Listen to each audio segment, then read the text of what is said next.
se tu queres trabalhar na sala, a sala é onde tu atende as pessoas, onde as pessoas jantam, almoçam. Tu tem que ir lá pra cozinha, aprender o que acontece lá dentro. E isso eu levo pra vida. Bem-vindos ao Blá Blá Blás, um podcast comigo, Paula Blas, para contar as histórias pessoais por trás de marcas e projetos que a gente tanto admira, principalmente aqui em Pelotas e na região. Para começar esse segundo episódio da segunda temporada, eu quero agradecer aos nossos patrocinadores Arezzo Pelotas, Fresh Laser Pelotas, YoShake, Oral Unique e Grace Barra Pelotas. Também quero agradecer aos nossos parceiros Daimler, Mug Canecas, Andressa Carneiro Beauty e Meraki Estúdio de Beleza.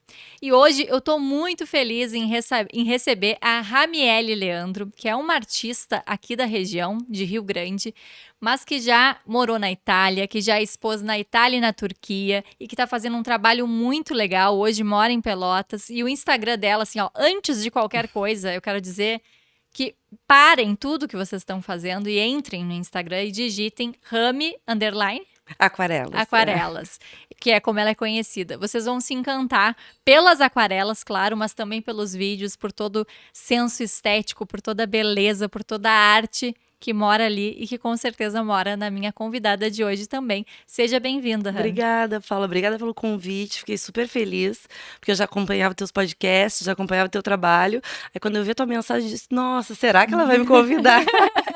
E eu fiquei super contente, né, para ter esse espaço de fala sobre arte, que eu acho que é super importante, assim. Porque em Pelotas a gente tem tantas pessoas trabalhando com arte, tem tanta gente que trabalha, mas está muito fechada ainda, com vergonha de mostrar. Então, no meu Instagram mesmo, eu tento passar um pouco do processo, né, não só a arte final, que eu acho que a arte...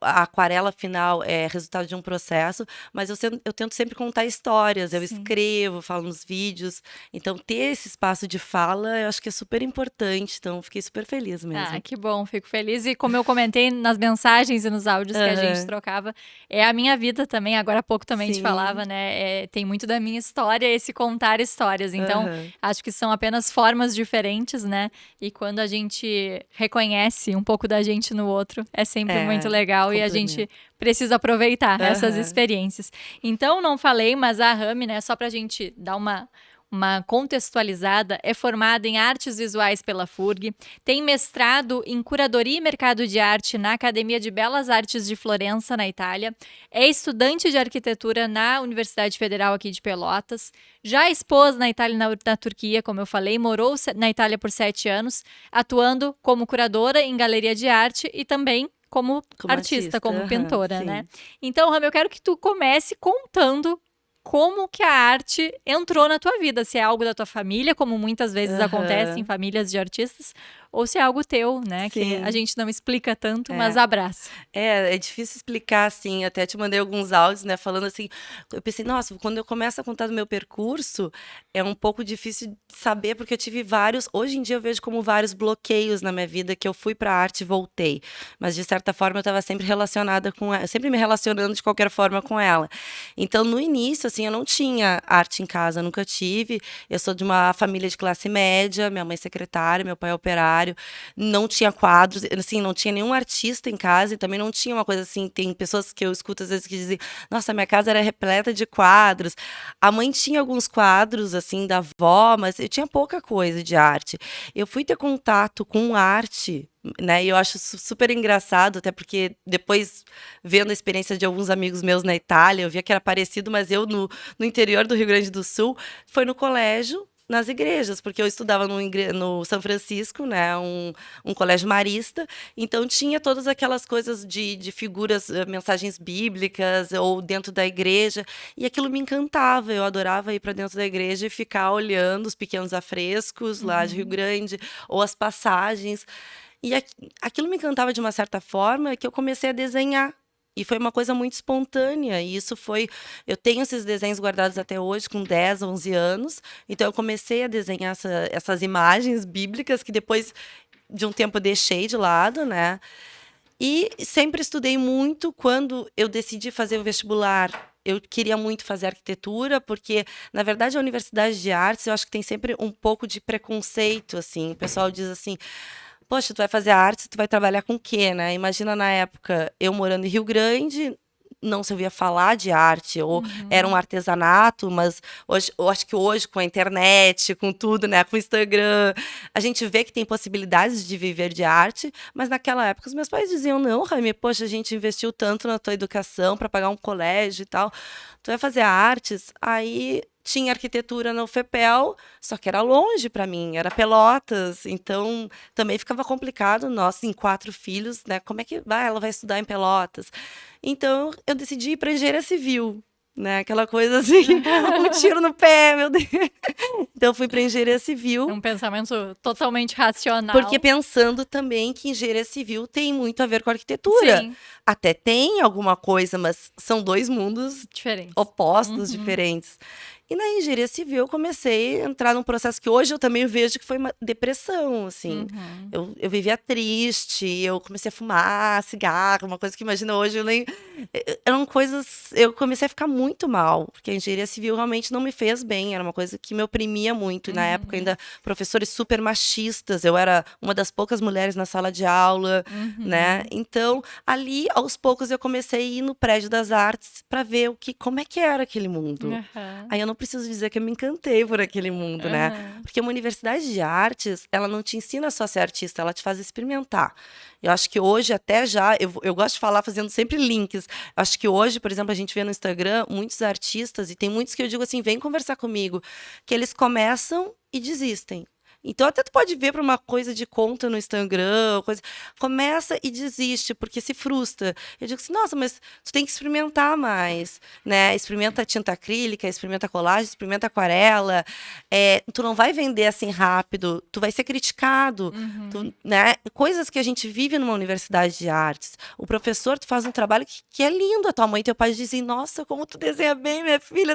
E tu chega lá e o professor, nunca vou esquecer uma vez que um professor botou não era aquarela, uma pintura acrílica minha, e disse: o que chama mais atenção para vocês? E realmente, até hoje eu acho aquela pintura linda, mas o que chamava mais atenção era a assinatura.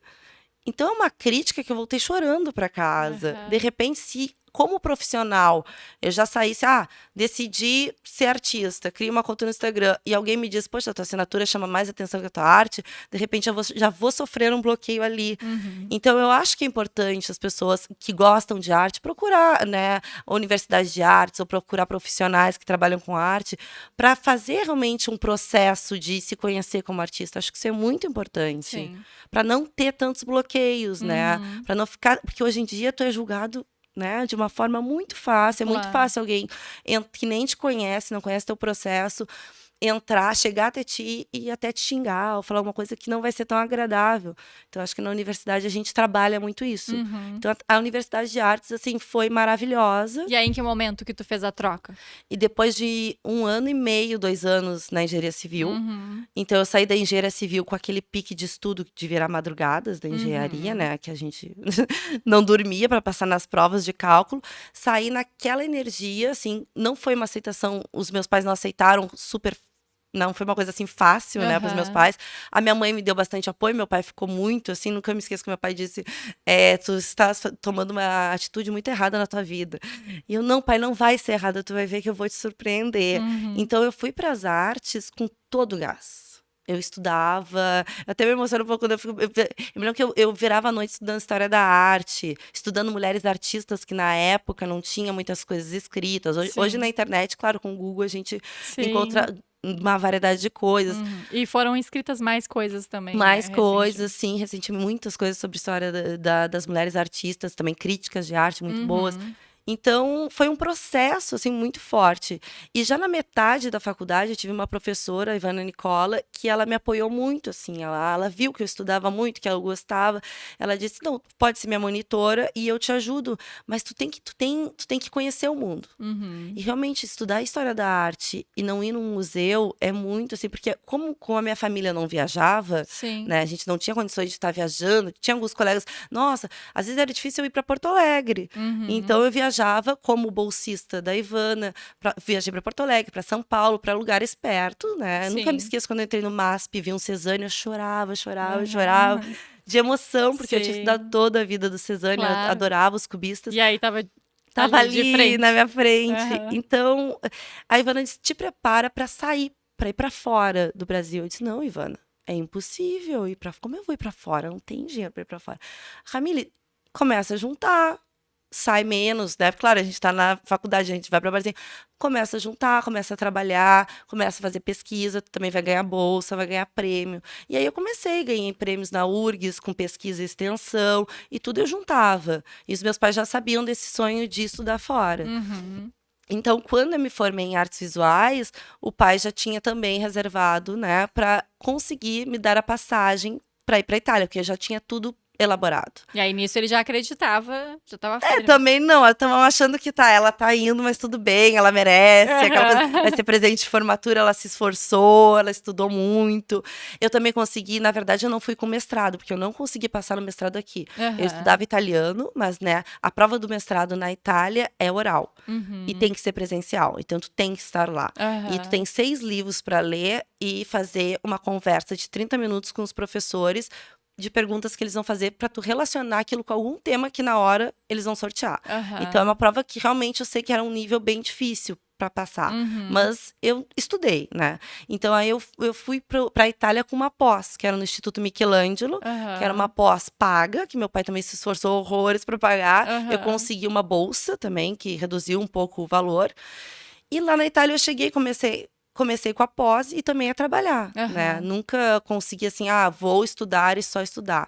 O que eu acho que também é uma mensagem legal para passar, sabe? Para quem sonha em estudar fora. E isso até comentei contigo quando, até na faculdade de arquitetura, quando eu entrei, falei, eu fiz mestrado na Itália. Aí já te olham assim, tá, Patricinha, se formou em artes, foi estudar na Itália. E aí quando as pessoas sabem da minha história realmente, entendem que todo esse percurso foi de uma luta extrema, que não foi nada dado. Assim, por mais que os meus pais sempre, né, tentaram me ajudar ao máximo, eu sempre tive que batalhar muito. E na Itália, quando eu estava fazendo a pós, eu sempre tive também sorte de conhecer pessoas, né, pessoas que me ajudaram, porque isso é uma coisa que hoje em dia, com mais maturidade, eu entendi um pouco e acredito que quando a gente quer muito uma coisa, se a gente mentaliza o que a gente quer, se a gente coloca a energia positiva, energia mesmo no que a gente quer, e a gente, tipo, tu falou até antes, escreve o que a gente quer, eu escrevo muito, às vezes eu faço listas, esse ano, o que eu quero para esse ano? Eu quero fazer mostras? Com quem? Onde? O que eu preciso para chegar aqui? E eu começo a pensar, e as coisas vão acontecendo. Se tu não para também. Então, eu digo, eu pinto todos os dias, eu pinto até domingo. Às vezes é por prazer para mim, às vezes são encomendas, às vezes é já pensando numa mostra que eu vou fazer, né? E esse é meu material do Instagram. Por isso que eu digo também, no Instagram não tenho tanta dificuldade de ter material para o Instagram, porque eu mostro o meu dia a dia. Eu mostro a minha paixão pela arte, que é o meu projeto de vida. Então, eu vou passo a passo colocando nos meus projetos e quando vê essas coisas vão acontecendo, essas pessoas vão aparecendo e as coisas vão acontecendo. E lá na pós eu conheci a professora Exalupe, que era uma senhora lindíssima, de cabelo branco. Me lembro quando eu vi aquela mulher, eu disse, nossa, que mulher bonita, que elegante. E ela super... quando eu contei minha história para ela me disse, Ramires, tu quer passar no mestrado? Tu tá estudando como? Eu falei, tô lendo. Ela, não, assim tu não vai passar. Eu vou te dizer o que tu vai fazer. Aí ela começou a fazer entrevistas comigo e ela dizia assim, relaciona esses assuntos que tu tá lendo com o Brasil. Eu, mas por que com o Brasil? Ela, porque é isso que vão te perguntar. Porque tu precisa sempre na tua vida relacionar o que tu tá lendo com a tua realidade. A tua capacidade de comparar, né? De comparar, né? E ela começou a me ajudar muito. Ela me ajudou a me preparar para essa prova.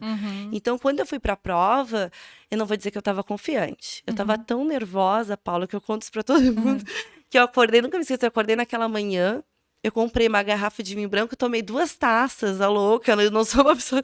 Mas eu pensei, senão eu não ia conseguir ir, eu precisava, eu não sei, era uma loucura, assim, eu disse, eu não vou tomar café, eu vou tomar um vinho branco e vou para essa prova, e seja o que Deus quiser. E aí eu fui para a prova, né? Sim, mais relaxado. Mais relaxada, não sabia se eu tinha feito uma loucura. Mas a prova fluiu. Aham. Eles começaram a me perguntar, eles pediram para eu relacionar com o Brasil, né? O que foi o ponto-chave, porque aí eu estava lendo muito sobre o Brasil, sobre o que estava acontecendo em arte no Brasil. Aham. Também estava em contato com os meus professores aqui, escrevi para alguns museus para me atualizar melhor na época, que a gente mandava muito e-mail, né? No Sim. Instagram, Facebook, alguma coisa naquela época, mas Sim. não Sim, era, mais era com pouco, instituições, né? não Mas- tinha essa coisa assim tão ligada dos museus, das galerias estarem super presentes, como hoje tu vê o que está acontecendo ou o que vai acontecer daqui a um mês em tudo que é Aham. lugar, né? Então eu fui me atualizando e eu fui com aquele repertório fresquinho, assim.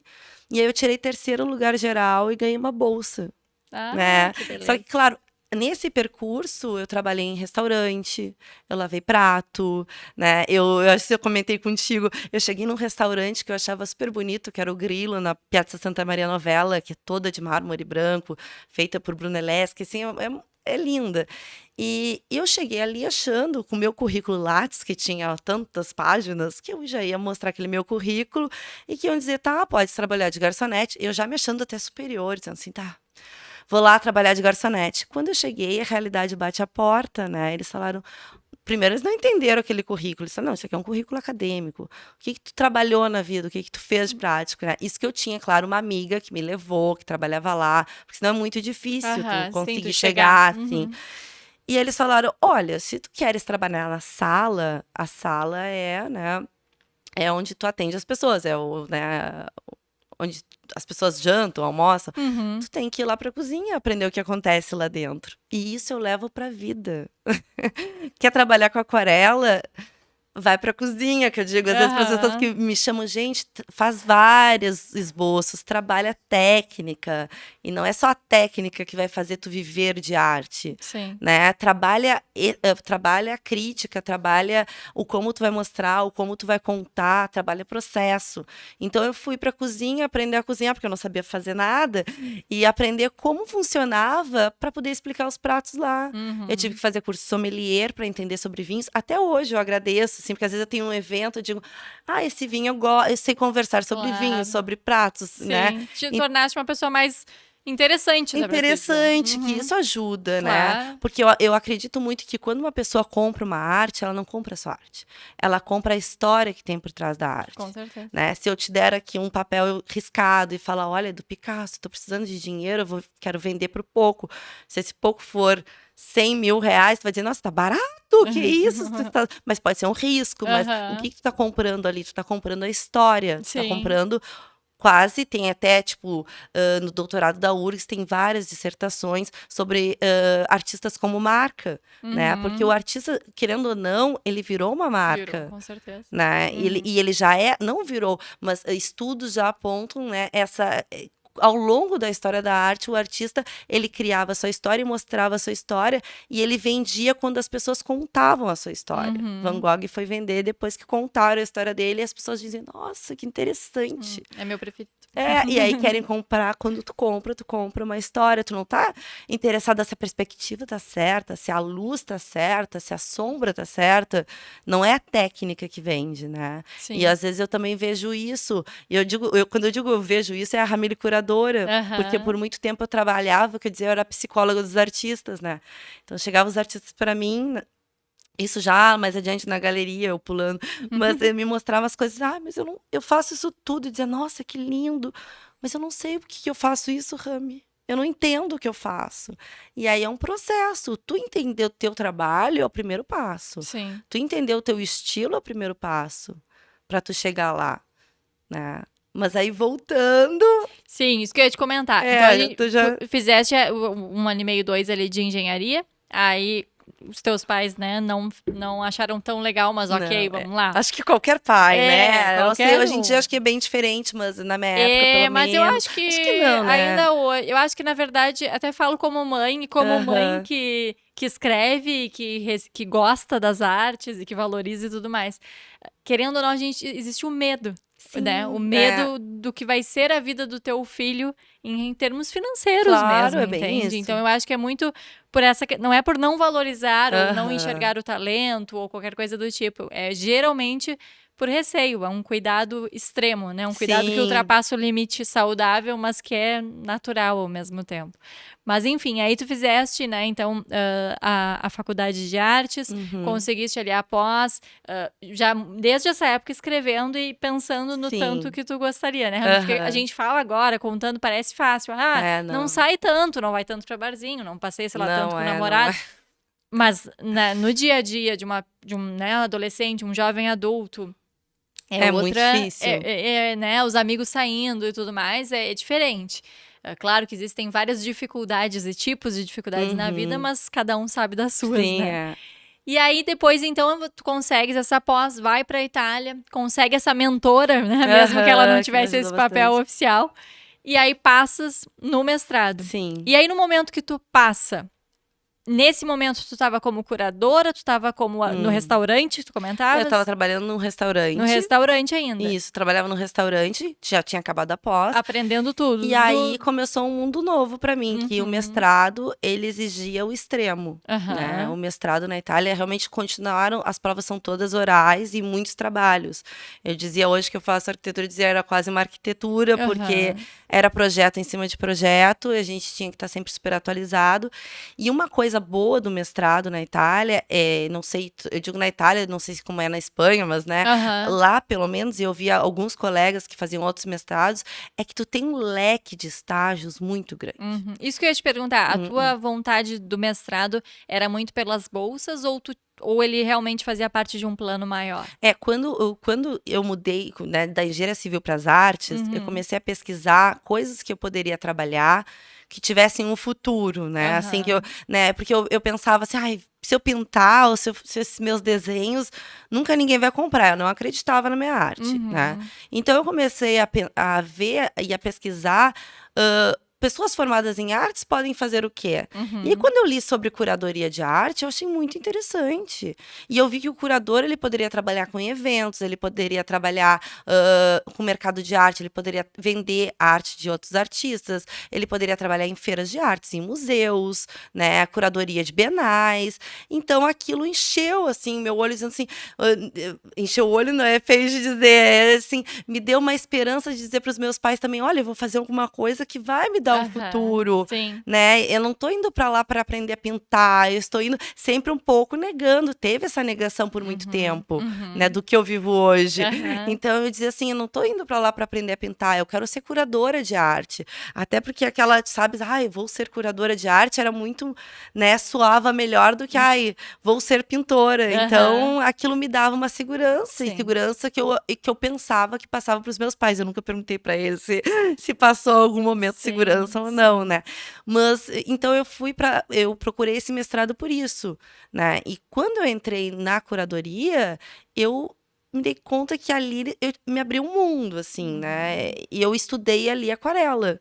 Por quê? Porque tem uma parte da curadoria que tu estuda mercado, o como tu vender, o como tu organizar, praticamente arquitetura de interiores, que tu vê todo, né, alturas, como é um prédio, como é que tu vai estruturar, como tu vai expor, expografia, iluminação, toda essa parte mais técnica e a parte teórica também que vai junto, né?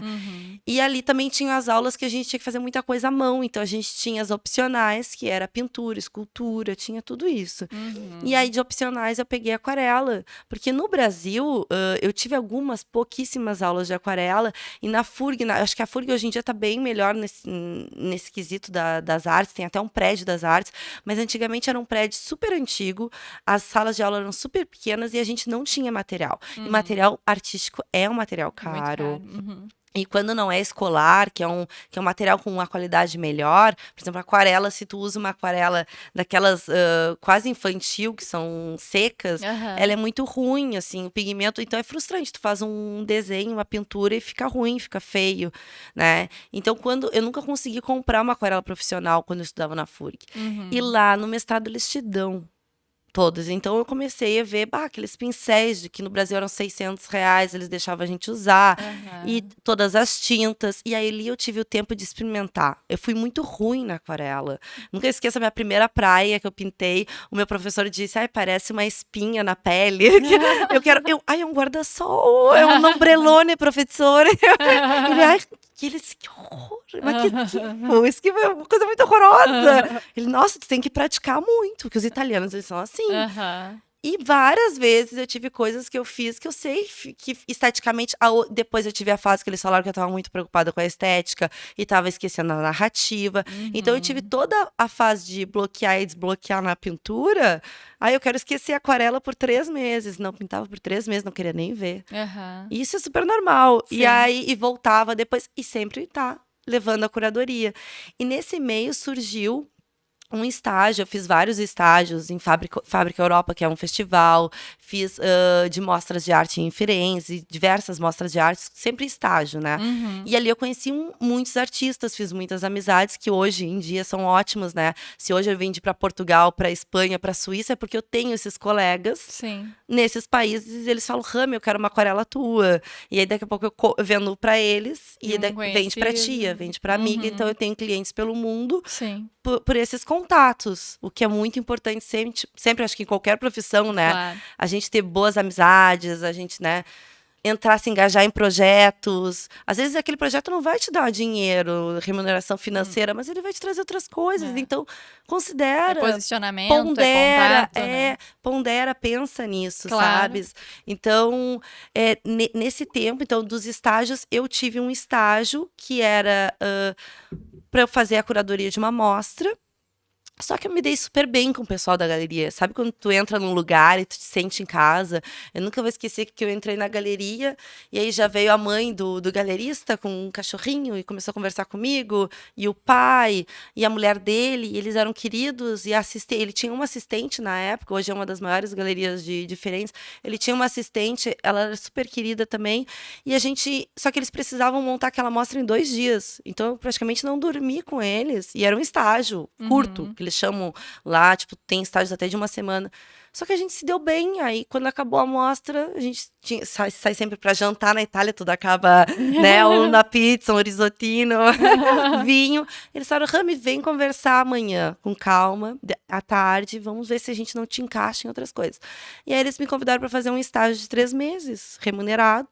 E na época, nossa, que bem! Era um sonho. Mas eu não queria ainda deixar o restaurante. Eu aprendia muito no restaurante. E eu tinha um grupo muito bom de amigos também no restaurante, assim. E essa era a galeria que tu me comentavas nas nossas mensagens que tu visualizava trabalhar ali? Não, essa ainda não era. Essa ainda não. Essa não, porque o que aconteceu, isso eu também esqueci de dizer, porque eu trabalhava no restaurante, que era a Piazza Santa Maria Novella, e aí eu tinha um percurso da casa até o restaurante, onde eu passava na Via Maggio. A Via Maggio é conhecida por ter muitas galerias de artes e antiquariatos, assim, então é uma rua muito linda. E eu passava, né? Eu digo, eu faço sempre Ho'oponopono desde sempre, que eu vou mentalizando as coisas que eu quero, vou liberando e vou dizendo o que eu quero para as coisas irem pro cosmos e acontecerem. E aí eu passava na Via Maggio e dizia: oi, rua onde eu vou trabalhar. Oi, galeria que eu vou trabalhar. Louca, né? Claro, em voz baixa, abanava, às vezes dizia oi. Que nem quando as casas que eu pinto, eu passo e abano, isso é verdade. E aí eu passava e já pensava assim, não, eu quero trabalhar aqui, eu tenho vontade de trabalhar nessa rua, um dia eu vou trabalhar aqui. Aí às vezes eu pensava, eu acho que eu vou deixar minha bicicleta aqui quando eu for trabalhar. Se eu vier de motorina, eu vou deixar lá. Então eu já planejava na minha cabeça como ia ser. Sim. Quando eu trabalhasse naquela rua. E quando o Eduardo me chamou para fazer o estágio, era a Fra Angelico, até fora do centro de Firenze, que era onde o pai dele tinha essa Sangalo Art Station, que era uma galeria bem que foi que ele descobriu o De Chirico, que é o importante surrealista. Quando eu vi que era o senhor que tinha descoberto o De Chirico, aí a gente se dá conta quando a gente está na Itália, na Europa, assim, ele me deu o livrinho número 1, que era o primeiro catálogo do De Chirico, ele disse, vocês no Brasil estudam? Vocês conhecem De Chirico? Eu, claro, De Chirico, meu Deus. Ele expôs a primeira vez comigo, mas bebia demais. Começou a me contar as histórias. Eu disse, gente, que loucura, né? E eu aqui com esse senhor. Só que esse senhor já estava muito mal. E aí, então, o Eduardo estava com 28 aninhos, estava assumindo a galeria, ele, a mulher e a mãe. Então, eles precisavam de uma equipe maior. Então, eu comecei a fazer parte dessa equipe. Nesses 3 meses de estágio, que depois viraram quase 1 ano, até eu concluir o mestrado. Aí, quando eu concluí o mestrado, eu já estava pensando, bom, agora eu volto pro Brasil, né? Porque vai visto e tal, e também vai ficar meio sem sentido eu ficar aqui trabalhando no restaurante, Sim, porque os estágios vão acabar, porque eu trabalhava muito com arte, mas é porque eu tinha ligação com a universidade, claro. né? É muito difícil para um estrangeiro, porque estrangeiro é sempre estrangeiro. Isso, Uhum. depois de 7 anos na Itália, eu ainda meio que repeti essa frase, porque às vezes tinha umas situações que eu dizia, nossa, né? Cai em cima do estrangeiro, né? Uhum. Então eu dizia, não, então tá, vou embora, eu vou viajar, porque eu tinha juntado um pouco de dinheiro, vou viajar. Eu viajava muito também nos finais de semana, por causa que no restaurante a gente ganhava muita gorjeta, e eu Uhum. juntava todo o dinheiro da gorjeta Pra para aproveitar. estudar. Tipo, vou Uhum. para Viena porque eu quero ver Klimt. Então eu vi todos os artistas que eu queria ver, eu conheci praticamente, eu posso dizer, toda a Europa viajando de trem, com voos esses baratos, Ryanair, EasyJet. Uhum. Então, Isso tu fazia com os amigos que tu fez por lá, sozinha, sozinho. sozinha, sozinha. Uhum. Nunca me esqueço quando eu desci na Alemanha e me dei conta que meu inglês era horrível, eu não sabia falar alemão. E aí trancou meu celular, porque tinha o PIN, eu errei 3 vezes. E eu fui para um orelhão, que eu consegui comprar um cartão não sei como, ligar para minha mãe, porque era o único número que eu lembrava, era o número residencial do Brasil, para dizer: mãe, eu tô viva, eu vou passar 5 dias sem conseguir falar com ninguém, tá bom? E E eu tava em ela. Kassel, numa feira de arte contemporânea, e depois eu ia para Berlim. Aham. Sempre sozinha, porque os meus amigos todos trabalhavam, estudavam e trabalhavam. Hoje em Sim. dia todos são arquitetos, restauradores, mas eles Se todos viravam ali também. trabalhavam em Uhum. restaurante, era a realidade de quase todo mundo. Sim. E a tua mãe. E a minha mãe, como assim, Ramiro, o que tu tá fazendo aí? Não, Aham. mas tá tudo bem, é só porque eu fiquei sem celular. Mas se tiver internet no hotel, tinha pego um hostel, aquela coisa, né? A gente Sim. viaja assim. Eu entro em contato, eu mandava e-mail com fotos, descarregava a máquina, né? Ligava com USB, mas vou assim, eu denuncio a minha idade. E aí mandava as fotos por e-mail pros meus pais, pra eles verem, Aham. eles entravam e viam os e-mails, assim, então era. Sim. Mas Mas então. era o jeito de aproveitar a Era o oportunidade. jeito de aproveitar quando eu tinha folga. Ou às vezes Uhum. era na segunda e terça e quarta. Era Aham. assim. Mas então eu acabei o mestrado e aí o pessoal da galeria foi ver meu mestrado. E eu, nossa, achei a defesa, né? Eu achei. E eu fiz também em parceria com o Inhotim, em BH. Uhum. Porque isso também, quando eu estava no mestrado, eu comecei com um projeto e o meu orientador, que foi curador da Bienal de Veneza, curador da Bienal de o Pierluigi Tazzi, que já faleceu, mas era um senhor incrível, de uma cabeça assim, falava 5 línguas, Bienal não, curador da Bienal do Japão, um senhor, assim, maravilhoso.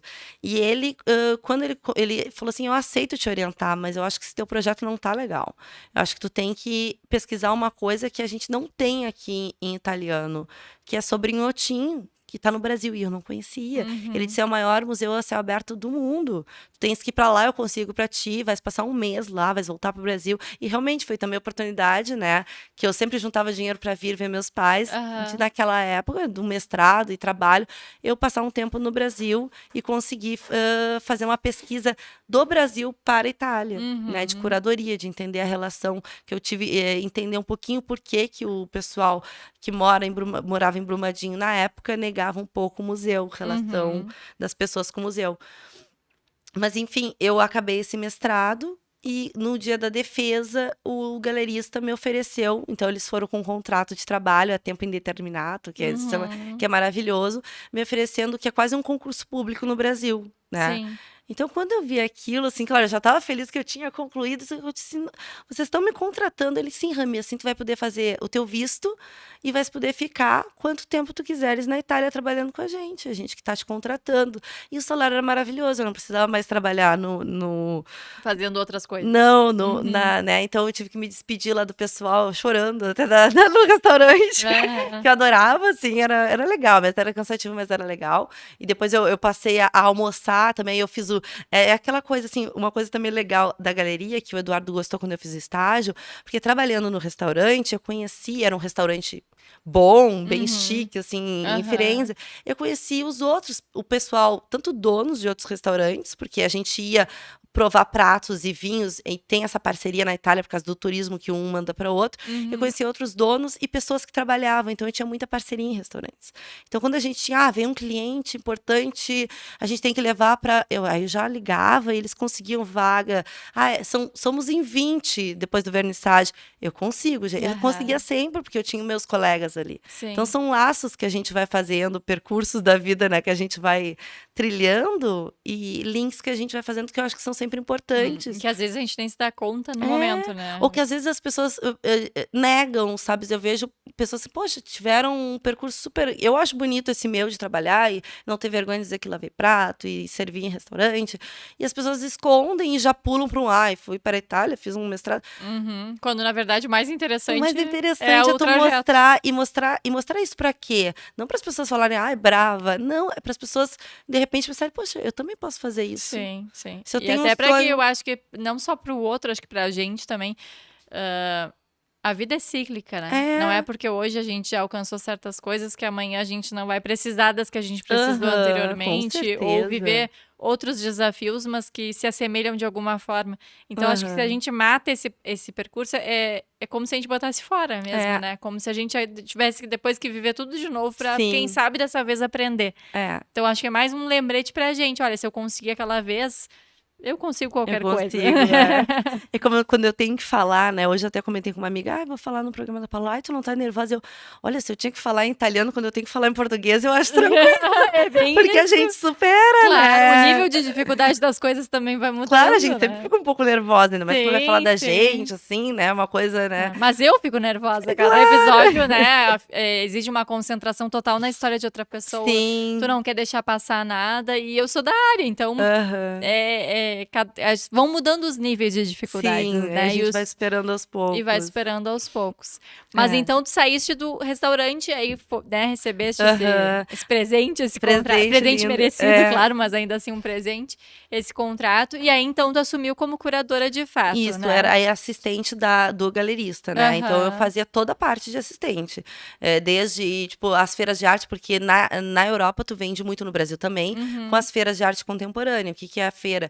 Tu prepara, né? Tu faz eles falam uma application, tu faz um compilado de documentos para tua galeria participar de uma feira. Então a gente tinha Feira Paris, no México. Então eu fazia todo esse processo de feiras, das vernissagens, da seleção de artistas. Às vezes ele achava legal, Ramília, achei em tal cidade, tu viaja e vai conhecer esses artistas, porque às vezes parece legal o trabalho, mas tu tem que conversar e entender se é interessante, se tem um percurso, se tem alguma coisa a mais. Sim. Porque o artista, para deslanchar, vê se tem um brilho no olho desse artista, vai lá conversar, vai tomar um café como quem não quer nada, né? Pro galerista não ir, para ir o assistente. Sim. E aí a coisa da Via Madi, quando tu tinha me perguntado da rua que eu passava, que eu te falei, nesse processo o Eduardo precisou crescer, ir para uma galeria maior, o pai dele realmente não estava bem, então abandonou tudo, então ele que tinha que dar conta.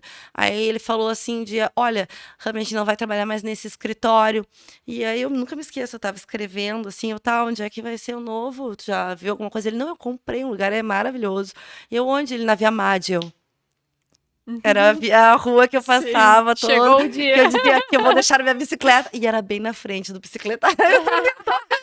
E é um prédio lindo, assim, que agora eu tava em Firenze, eu vou lá e me emociono toda vez que eu vou. Porque aí, naquela tarde, a gente foi ver a galeria, e eu me lembro que eu disse assim, gente, aí eu contei a história pro Eduardo, eu dizia que eu ia trabalhar aqui, eu passava aqui, eles, nossa, né, aquela coisa meio assim, do italiano meio seco, escuta a tua viagem, né, a tua história, assim, nossa, tá, ela viaja, mas tudo bem, que bom que a gente tá aqui. E aí foi lindo, assim, foi uma experiência maravilhosa na minha vida.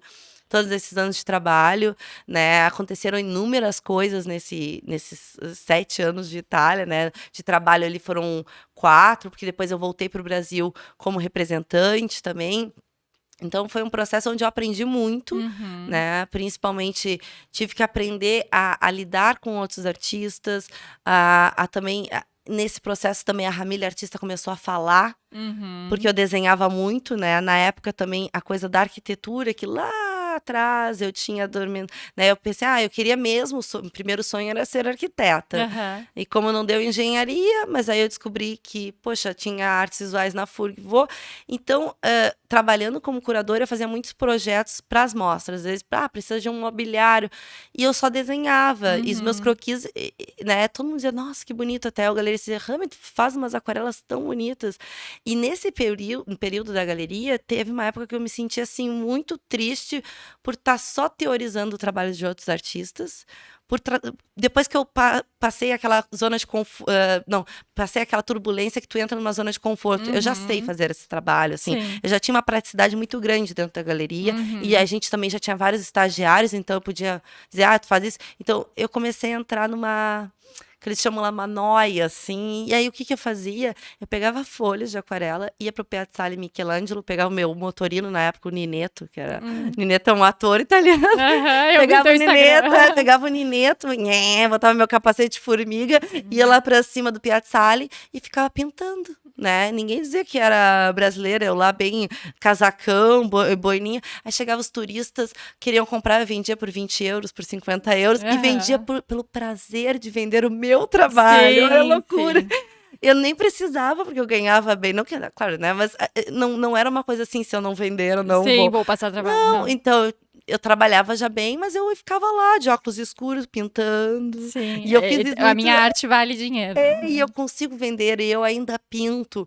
E às vezes eu não vendia, eu levava aquelas aquarelas pra galeria, deixava como quem não quer nada pro galerista ver. E eu via que ele olhava, ele dizia, nossa, Rami, que legal, que lindo. Mas ele também não queria perder a assistente dele. Ele dizia, não, se tu queres investir na tua carreira de artista, tu tem que ter tu sabes disso, tem que ter uma linha de estudo, tu tem que ter tempo pra isso. Mas aí acho que tu vai ter que largar a curadoria, né? Porque ou tu vai investir nisso ou não. Eu dizia, não, eu estava bem, estava estabilizada, né? Eu dizia, nossa, agora que meus pais vão me chamar de louca se eu deixar tudo para ser artista. E eu dizia, não. E até dizia, tô pintando no Piazzale, Ramile e a galeria, né? A família que, né? E aí, quando surgiu uma oportunidade de eu voltar pro Brasil, porque aí também teve a época dos 30, fiz 30, entrei meio que, deu uma crise, assim. Eu disse, poxa, fiz 30, porque até então eu tinha um grupo de amigos muito legais. Tinha uma menina da Mongólia, tinha 2 japonesas, tinha a minha amiga da Itália, que até hoje a gente tem super contato, tínhamos os Estados Unidos, e a gente era um grupo muito unido de artistas, de pessoas que estudavam, tinha um pessoal da arquitetura também, que era nosso amigo, e as pessoas começaram a ir embora de Firenze. Sim. Porque é o problema, né? Geralmente a gente, quando mora em outra cidade ou em outro país, tu te une aos teus, né? Aos próximos ali. Os teus, nesse caso, eram estrangeiros também. Né? E aí eles começaram a ir embora por questões também que Firenze é muito difícil tu entrar na bolha. Eu consegui entrar numa bolha de galerias de arte, porque eu nunca me esqueço também, no dia da minha formatura, da defesa do mestrado, tinham outras defesas, e tinha uma colega minha que, quando até os meus pais foram passar um mês na Itália comigo, eles tinham um vinhedo na Itália, né? E no Chianti, ela era do Chianti. E quando os meus pais foram, eles me viam como a amiguinha da Benedetta, que era essa menina que fazia mestrado com ela, e era brasileira. E tu querendo ou não, tu é estrangeiro, sempre um pouco exótico. Então, a Benedetta tem uma amiga brasileira. Quando eu falei que meus pais vinham, eu não imaginava que eles iam receber meus pais, levaram para o Chianti, mostraram toda a vinícola, fizeram um almoço. Meus pais ficaram assim deslumbrados e foi lindo. Sim. E eu adorava ela, assim, por tudo que ela tinha feito por mim.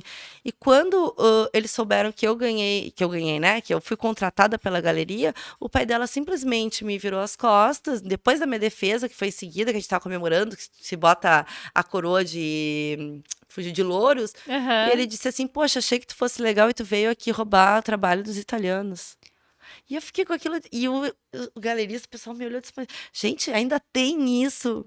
E ainda tem, até hoje ainda tem. Né? Então, até o ponto que tu estás estudando e tu não pretendes muito mais que aquilo ali, tu tem alguns amigos. É ok que tu esteja aqui. E depois tu perde. Se tu mostra que não, aqui eu vim pra ficar, né? Sim, pra fazer desse o meu lugar também. Então, aquilo também pra mim foi um processo, sabe? E quando eu vi que, depois disso, assim, que eu tinha superado alguns desafios na Itália, eu já tinha evoluído em várias coisas que eu queria fazer lá. E também ali, quando eu comecei a ganhar bem, que eu vinha uma vez, até 2 vezes por ano pro Brasil, que eu tava morrendo de saudade da minha família, sobrinho nascendo. Sim. Tinha o Henrique, o filho da minha irmã, que era meu afilhado, que ele fechava o computador, que não queria me ver, porque, claro, não tinha saco, criança, né? Não queria ficar ali na frente do computador. Eu disse, nossa, minha família tá crescendo, minha família já se acostumou com a saudade, né? Porque eu sempre digo, é difícil a gente ir, é bom a gente chegar, né? Qualquer partida é difícil, quando a gente chega num novo lugar é muito legal. Viver de saudades dói, mas tu também acostuma. Sim. E eles tinham saudade de uma pessoa, eu tinha saudade de várias, né, da minha família. Aham. Então era muito, pra mim, assim, por um período, às vezes amenizava a saudade, porque tava acontecendo mil coisas na vida, mas às vezes a saudade era tão forte que era sufocante, assim. Uhum. E eu entendi que, eu disse, não, eu vou tentar no Brasil.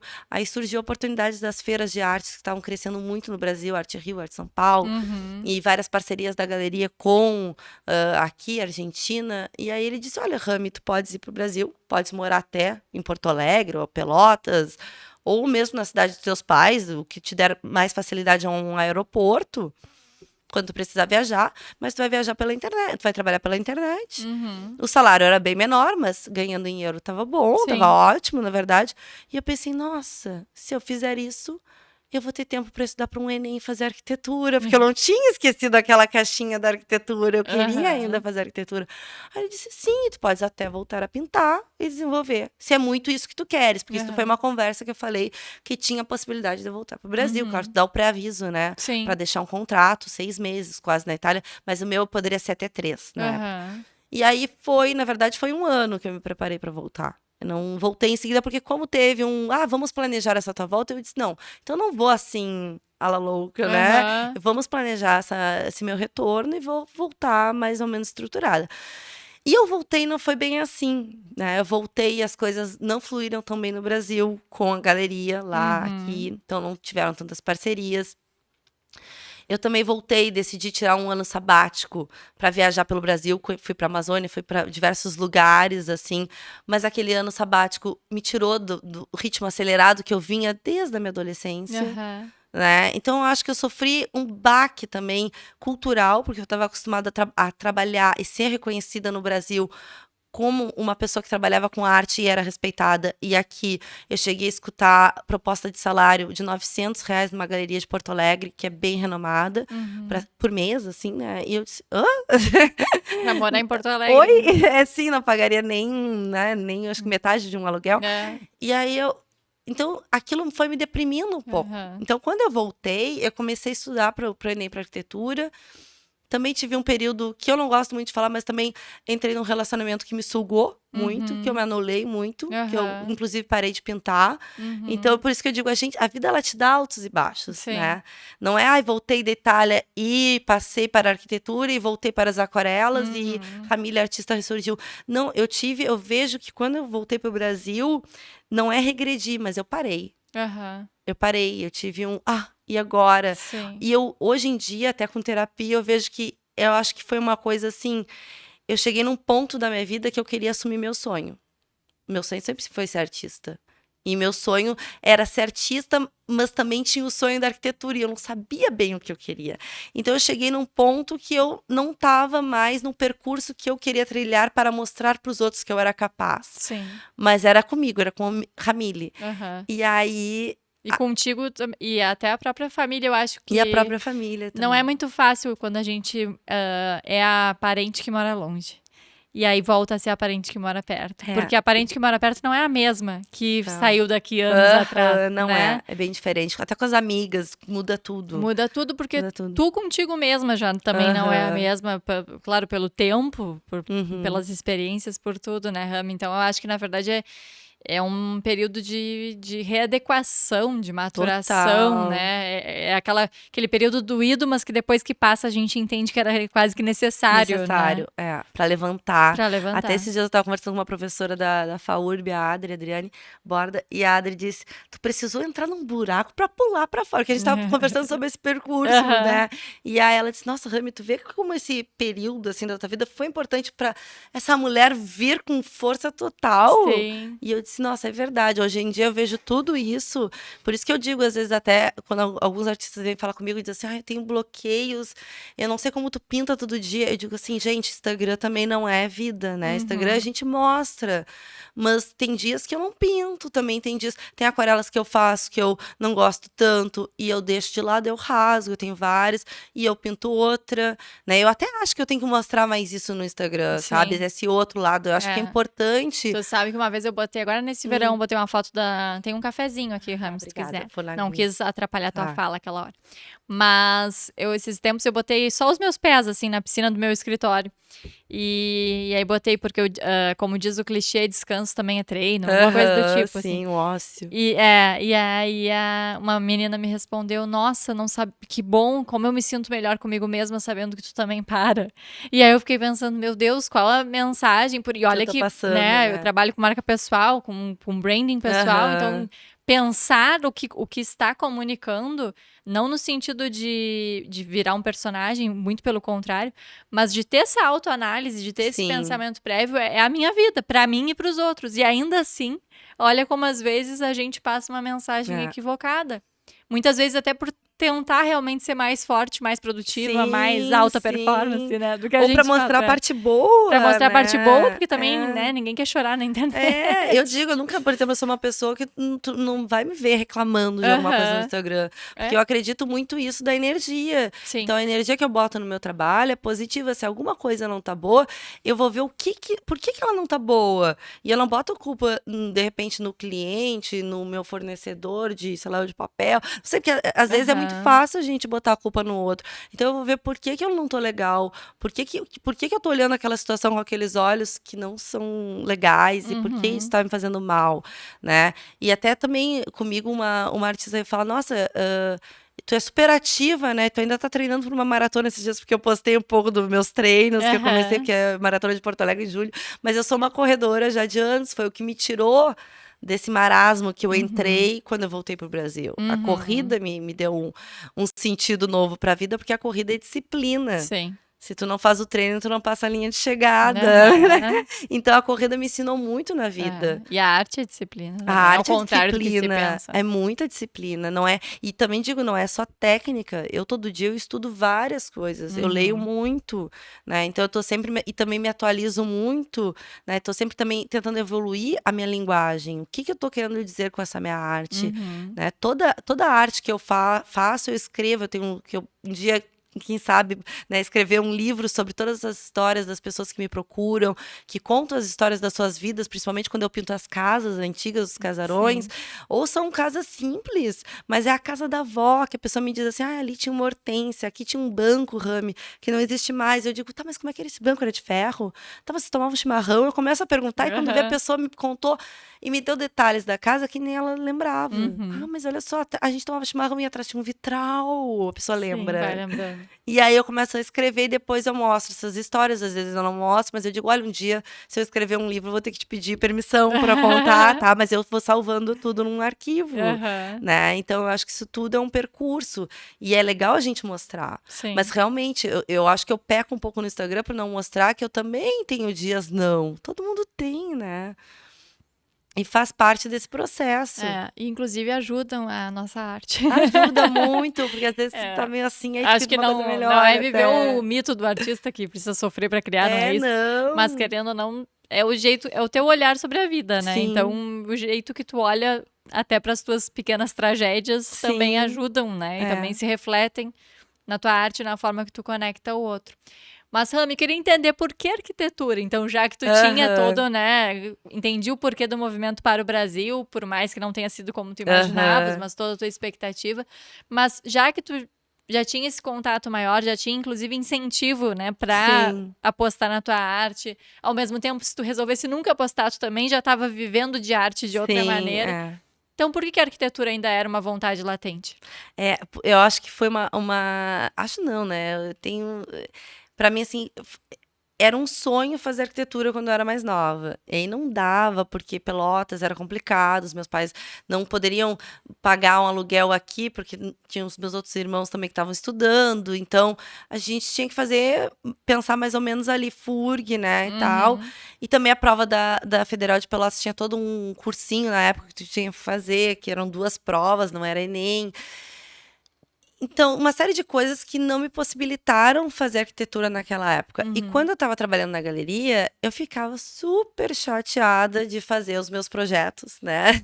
Todos à mão e ter que dar para algum arquiteto ou passar por algum programa, né? Na época, passa para um CAD, para um Revit e faz, e aí palpita, vê se dá, porque certas coisas realmente eu não sabia e eu tinha que trabalhar com os arquitetos. Tanto que a minha defesa, a minha dissertação, eu chamei um estúdio de arquitetura, para trabalhar comigo, eles super toparam, gostaram do projeto, e a gente fez um projeto de uma galeria, só que eu dei as ideias e eles executaram não, eles desenharam o projeto, e eu queria ter desenhado, né, então eu tinha aquela coisa assim, e também acho que quando a gente passa por uma universidade, a gente vê o quanto a gente aprende, e eu pensava assim, não, pode ser que eu chegue no segundo semestre da arquitetura e veja que não é aquilo, mas pode ser que a arquitetura me abra várias portas e que eu veja que com a arquitetura eu faça leituras, eu conheça as pessoas interessantes, até para me movimentar, porque a arquitetura ela surge depois de 1 ano e meio, 2 que eu estava no Brasil, que eu não estava conseguindo pintar, eu não estava pintando. Eu não. O trabalho com a Itália era pouco. Eu estava trabalhando de freelance para alguns artistas de Rio Grande, até, que não conseguiam vender. Então, comecei a me movimentar nesse sentido. De Porto Alegre também tinha um artista. Então, eu era curadora particular. Então, né, eu olhava o trabalho, arrumava o site, fazia contatos, ia nas galerias que tinha em Porto Alegre na época, tentava abrir caminhos. Então eu fazia o que eu fazia na Itália aqui, mas eu não estava feliz. E aí eu disse, não é isso que eu quero, só que eu também não conseguia pintar.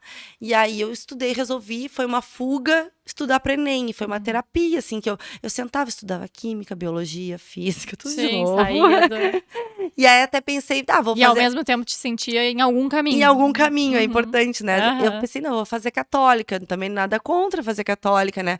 Vou fazer católica também, que se eu passar trabalhando, né? Se o trabalho na Itália tinha a perspectiva de aumentar um pouquinho mais, porque estava pouco, de repente eu consigo pagar. Mas eu queria muito também tentar a federal. Aí eu fiz o Enem, não passei de primeira, mas passei na segunda chamada, fiz uma redação que foi ótima, então foi o que, né, me colocou, porque de resto, né, a gente voltar pra química orgânica, essas coisas, Deus muito difícil. Mas aí quando eu vi que, passei, aí quando eu entrei na arquitetura, eu me apaixonei.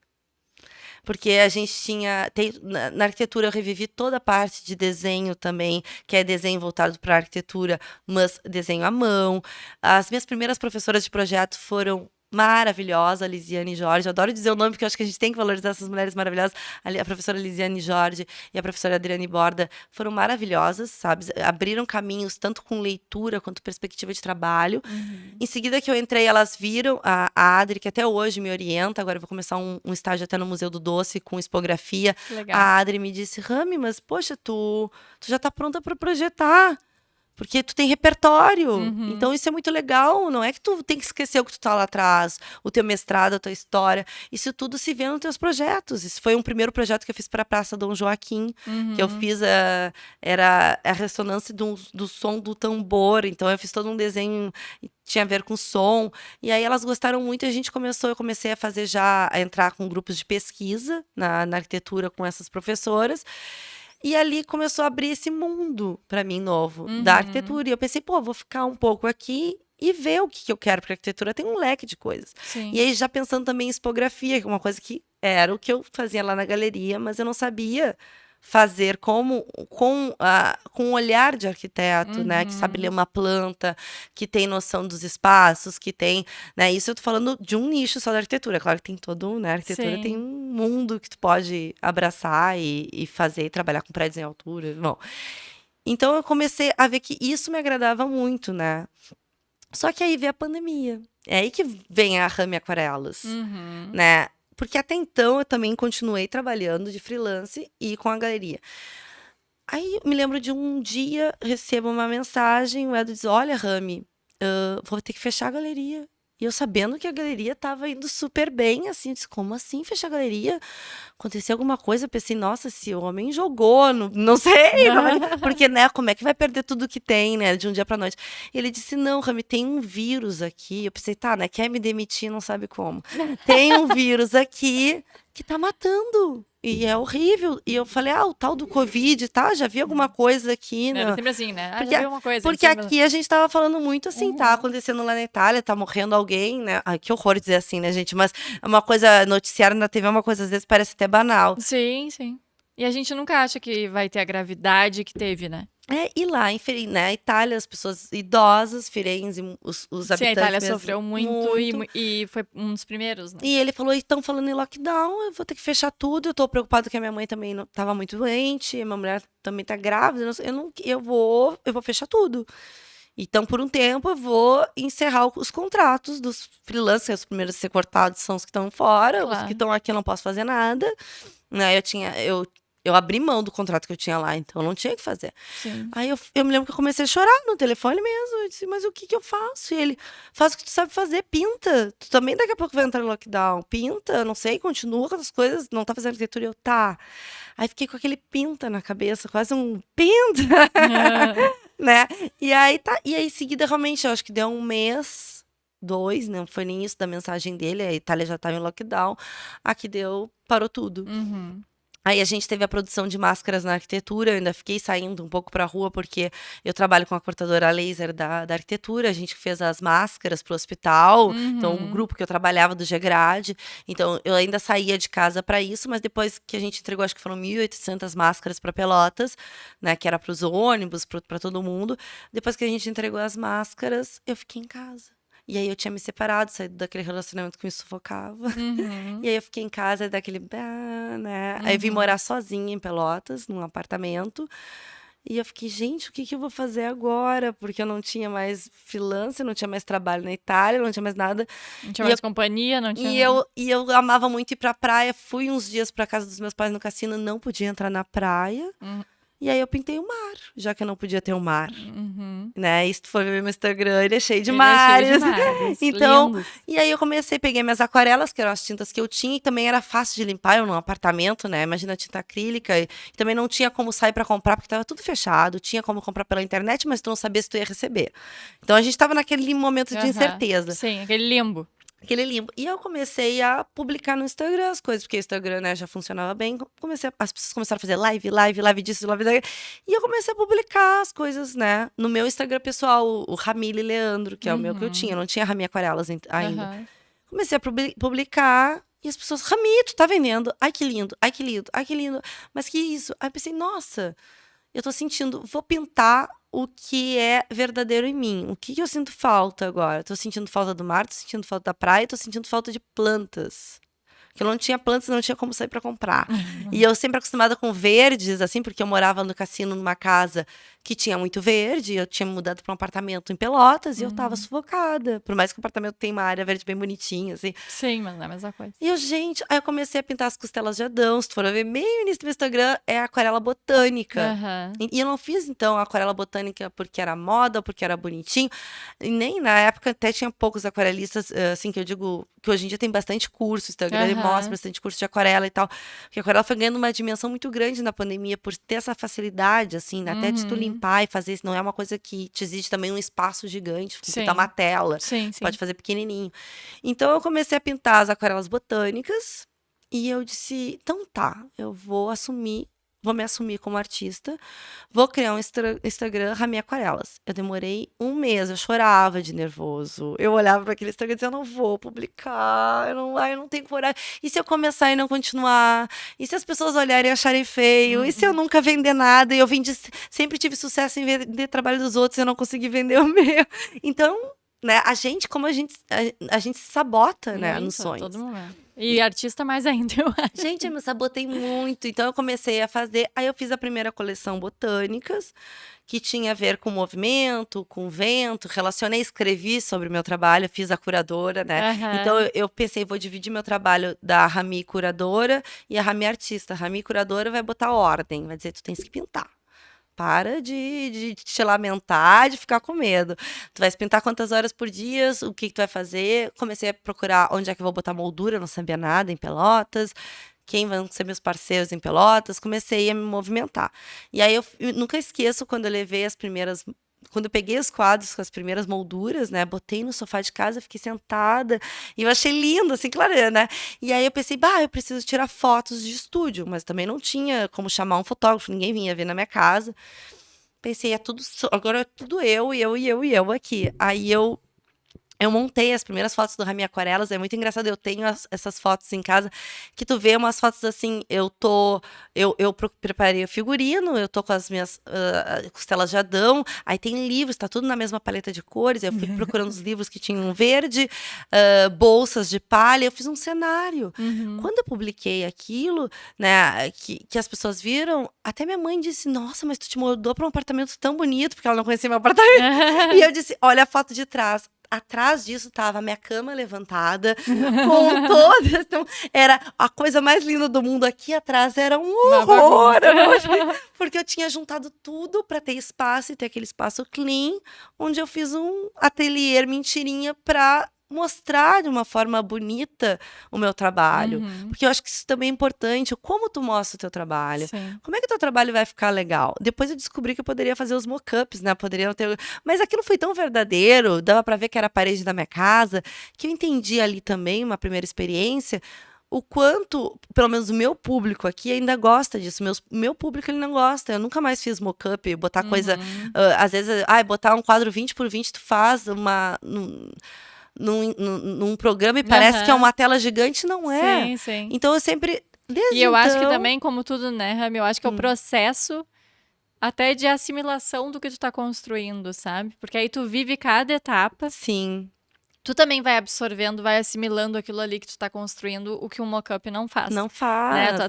Tu até pode batalhar ali pra aprender a usar, montar, mas... É legal, às vezes eu faço muito pro cliente quando me deu a foto da casa, por exemplo. Isso, é. E a gente vê se como um complemento, legal. Muitas vezes, ou enfim, se a pessoa, né, cada um, como a gente disse, vive uma realidade. Mas é diferente quando tu tá mergulhado, quando tu vive todas essas etapas. É o voltar pra cozinha. É o voltar pra cozinha. É o voltar pra cozinha. Que é o saber de todas as etapas ali, qual é o melhor ângulo, qual é o olhar que tu quer que as pessoas tenham. Tu tá direcionando, né? Sim. Que é o que eu falo até em relação às legendas, né? O que é a legenda, seja a literal ou a metafórica, né? É o que a gente tá direcionando a pessoa para interpretar o que a gente tá comunicando. Sim. Então, eu tô dando direcionamento. Quando a gente faz uma fotografia ou uma própria pintura, também a gente, né? A gente não tem domínio 100%, mas a gente tá tentando ali, né? A gente tá contando uma história. Contando uma história. E é legal quando a gente consegue contar essa história. O Instagram ajuda muito. Ajuda muito, né? Sabe? Eu vejo as pessoas reclamando, eu digo, ok, tem coisas, tem algoritmos, mas tudo vai ter na vida. Sim. Mas é só tu não te tornar refém dessa ferramenta, tu usar essa ferramenta pro teu trabalho. E não trabalhar para ele, que tem uma diferença. Eu nunca trabalhei para o Instagram. Eu nunca produzi conteúdo pro Instagram. Sim. Todo dia eu ligo meu celularzinho, faço um vídeo, até agora antes de vir, porque eu sempre dou bom dia, e hoje eu tinha uma palestra na arquitetura, depois eu tinha que comprar algumas coisas para as aquarelas, e tinha que fazer uma outra coisa antes de vir pra cá e me arrumar, então eu não consegui dar o bom dia. Eu não fico, não dei bom dia no Instagram. Sim, mas o mundo vai, né? Se der tempo, eu vou dar um oi depois e dizer o que está acontecendo, o que estou fazendo. E eu acho que é bem legal aquilo que tu falava, eu nunca pensei assim, tenho que fazer tal coisa, né? Ou o que eu vou postar.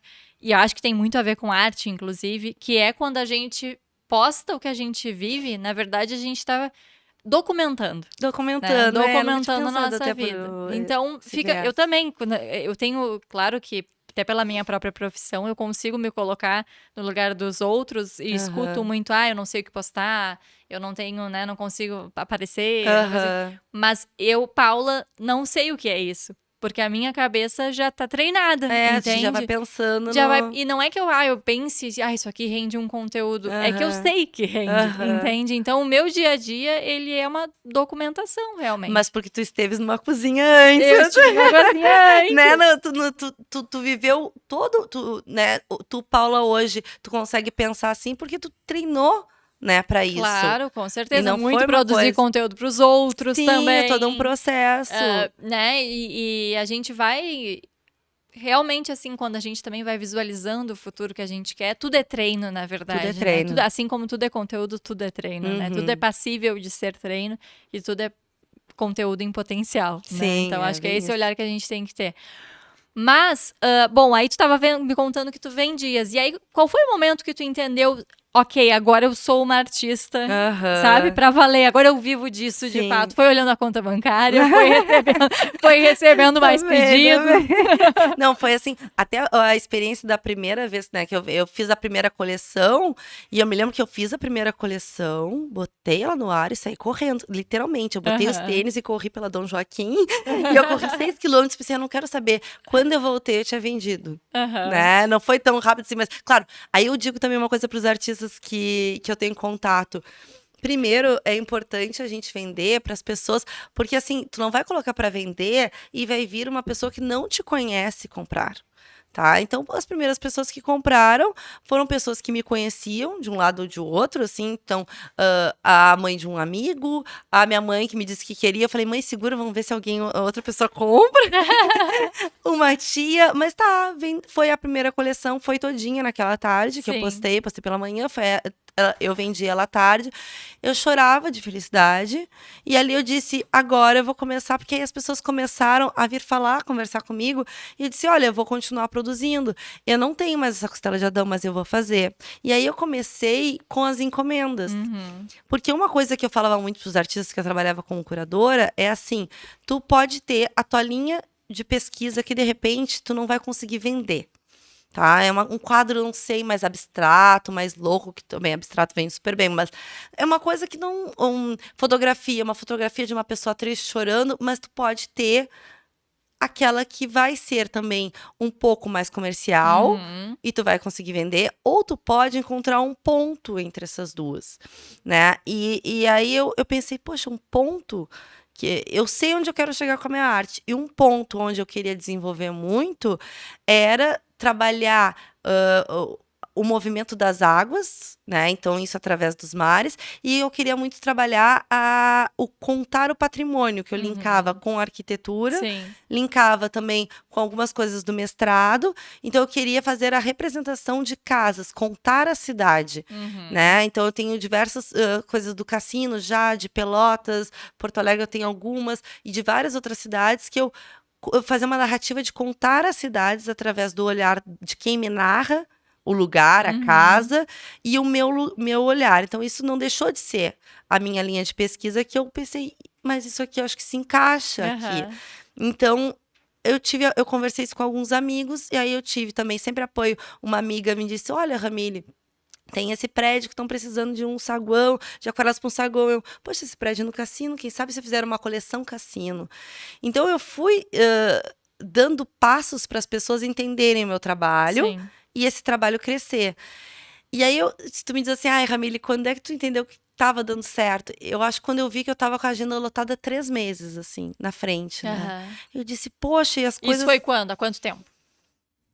Olha, depois que eu comecei, em seguida, assim, depois de 4, 5 meses que eu tava trabalhando, já começou esse movimento. Já começou.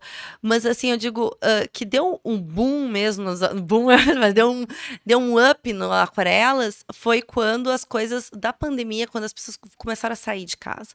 Porque que acontecia? Eu vendia, a pessoa comprava, às vezes postava ou não. Mas quando as pessoas começaram, por exemplo... A Paula comprou um quadro da Rami.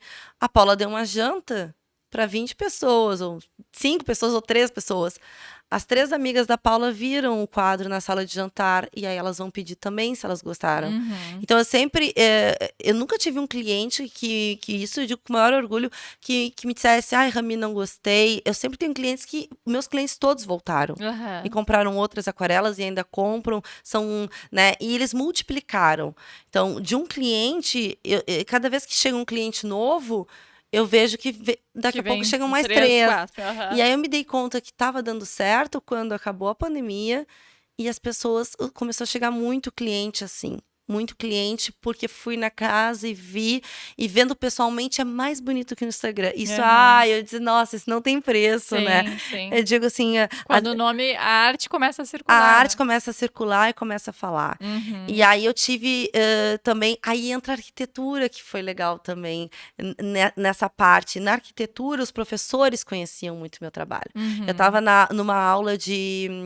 Era acho que era tecnologia da construção, com a professora Isabel Salomani, que é casada com um arquiteto, e o sogro dela tem um posto que é o PSJ.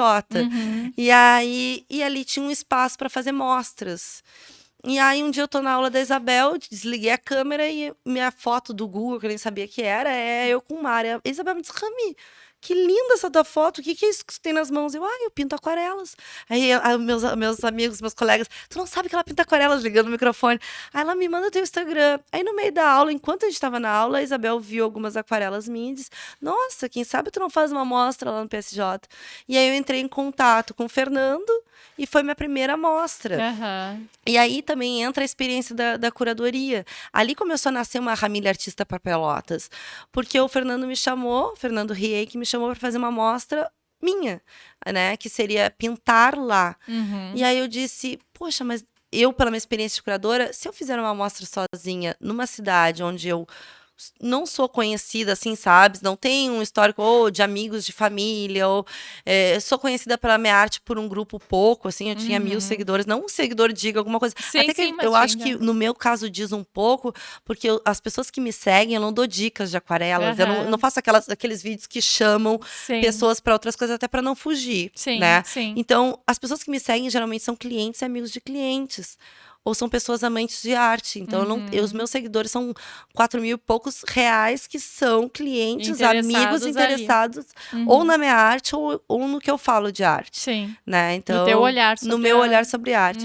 Então, quando da mostra do PSJ, eu falei, Fernanda, eu não quero fazer uma mostra sozinha. Aí veio espanto, né? Tipo, como uma artista não quer ter uma mostra sozinha? Porque às vezes as pessoas acham, o marco na vida de um artista é fazer uma personal, né? E não é. Isso eu entendi na Itália, isso o galerista me ensinou. O marco é tu tentar entender como tu pode te inserir num lugar. E aí eu falei, olha, eu fui curadora e o PSJ, ele é um espaço plural. Falei, é um espaço que ele quer gente nova, gente mais velha. Ele quer o cara que tem 10 reais para o shopping, mas ele quer o cara que vai gastar 300 no sushi. Então, por que a gente não traz uma amostra com técnicas diferentes, de gerações diferentes, artistas diferentes? Sim, aí, que agreguem pessoas diferentes. Que agregue, né? Então, tu vê, eu cheguei no PSJ pela arquitetura, né? Me dei conta disso lá pela Itália. E aí comecei a chamar o pessoal. Aí chamei a Graça Marques, que faz colagem, o Lauer Santos, que tem a ver com o museu, que trouxe todo um pessoal legal para a mostra. A Lúcia Weimer também, que eu já tinha um contato até de amizade. O Gordo Musvik, que o Gordo é super conhecido e tem uma arte super bonita. E a gente formou um grupo que foi uma delícia, assim. A gente tem um grupo ainda no WhatsApp e a gente se reunia lá no ateliê do Lauer para bolar e a gente bolou. Eu falei, olha, essa mostra não tem um curador. Todos nós somos curadores e nós vamos bolar uma mostra legal que mostre que a gente pode estar junto. Artes diferentes se comunicam, conversam, como o espaço PSJ. Então, né, tinha todo um conceito. E foi muito legal. E ali, realmente, deu um boom no Aquarelas, porque aí muita gente, no dia da mostra, não tinha nem onde estacionar, lotou o PSJ e várias... Foi uma semana super chuvosa, a gente não teve muita sorte, mas várias pessoas conheceram. O pessoal do Madre Mia conheceu o meu trabalho. Agora, hoje finalizou a mostra que eu estava no Madre Mia, mas ficou ali acho que por 3 meses. Hoje também tem uma inauguração.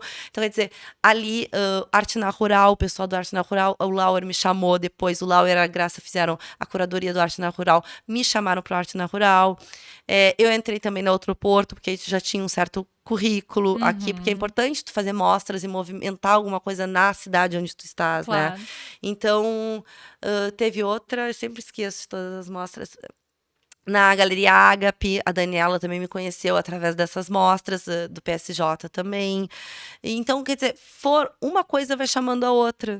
E aí, eu acho que quando tu estabelece parcerias entre artistas, tu te torna muito mais forte. E agora mesmo, hoje eu vou me reuni com a Graça, porque me convidaram pra fazer uma mostra. Eu falei, não vou fazer sozinha, vamos bolar uma coisa. E claro, vai ter uma hora que eu vou dizer, não, agora eu vou fazer mostra sozinha.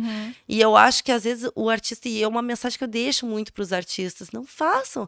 Tentam, quando convidarem vocês para fazer uma mostra, vejam um artista que comunique com a arte de vocês e convidem. Porque aí não vai estar só teu público, mãe, tia, avó, amigos. Atinge outras audiências. Tu vai ter outros públicos ali. Tu vai ter os amigos daquela, né? Por exemplo, agora no Madre Mia, a minha irmã se apaixonou pela arte de uma das artistas que estava ali, né? E quer dizer, por que ela conheceu aquela artista? Porque ela foi me ver. Então, quer dizer, tu tem, além da família, tu tem os amigos e tu tem os clientes daquelas pessoas que se juntam. Sim. E o mundo é colaborativo hoje, né? E tu não perde quando tu troca. Sim. Às vezes as pessoas têm medo. Tem gente que me pede esses dias, uma menina me pediu dicas de aquarela. Ela disse, nossa, tu me disse tudo, muito obrigada. Eu disse, gente, mas eu não vou perder o cliente. Porque quem compra de mim, tu pode pintar a mesma coisa que eu pinto. A pessoa não vai comprar de ti. Né? E eu tive poucos problemas, assim, até de plágio, que às vezes acontece também. Porque às vezes tu inspira as pessoas tanto que as pessoas querem fazer. Sim. Né? E às vezes eu me vejo um pouco no Instagram de algumas pessoas que começaram a me seguir e dizem, ai, tu me inspira. E eu me vejo ali. Eu vejo algumas coisas da Ramília, a Ramília dá marcador de texto, a Ramília não sei. Então eu faço, mas tudo bem, mas a pessoa faz no estilo dela e tá tudo bem. E torço para que cresça tanto quanto, porque vai ter espaço para ela e vai ter espaço para mim. E se ela crescer mais do que eu, quem sabe um dia ela chama quem inspirou para fazer uma coisa juntas. Eu acho que é esse o pensamento que tem que ser na arte. E isso a gente vê tanto hoje em dia, né? Até na internet, pessoas que foram treinadas e inspiradas por outros, até empresários e tudo, e que quando aquele empresário que já não tá mais tão em alta, vamos dizer assim, né? Ou aquele comunicador. A vida é cíclica. A vida é cíclica, como a gente dizia, né? Aí vem e aquela pessoa, até num ato de gratidão, levanta a outra de novo. Então, acho que é isso. O mundo é colaborativo. As redes sociais hoje em dia são né, recheadas de collabs. As marcas de moda já nos ensinavam isso há muito tempo. Então, acho que a gente tem que aproveitar, né, Rami? E hoje, o que tu mais pinta? O que tu mais gosta de pintar? Como é que é a tua rotina? Então, hoje em dia, assim, os mares ganharam uma proporção bem grande, né? Até de tamanho, né? Que eu tenho pintado mares de 2 metros, até de 3 metros. E as casas também. Principalmente, assim, as casas, que não são as casas, até eu chamo de lugares de memória, às vezes as pessoas, né, chegam e é aquilo que eu falei, me conto toda uma história, assim, mas de produção minha mesmo, eu tô trabalhando em diversas coisas, agora que são projetos bem meus, até não só com aquarela, mas com tinta acrílica, comecei faz pouco, trouxe várias na mala da Itália, né, e lá na Itália... esteve lá de novo? Estive, fiquei um mês, na verdade isso também é uma coisa bem legal, porque eu tava indo bem com aquarelas, e aí eu pensei, nossa, tô com vontade de expandir um pouco, né? E aí surgiram, tanto do galerista que eu trabalhava, quanto de outras pessoas, interesse em comprar os mares. Aí eu vi quanto tava para expedir, eu pensei, nossa, né, se eu for, e aí o galerista disse, Rami, vem pra cá, aluga um ateliê, e isso é o legal de tu deixar as boas relações, né? Sim. Porque quando eu trabalhava no restaurante, eu voltando no restaurante, eu tive um amigo que ele nem precisava trabalhar, digo que não precisava, assim, ele tinha uma família que tinha condições, né, na Itália, mas ele trabalhava porque ele gostava, porque ele queria montar o restaurante dele.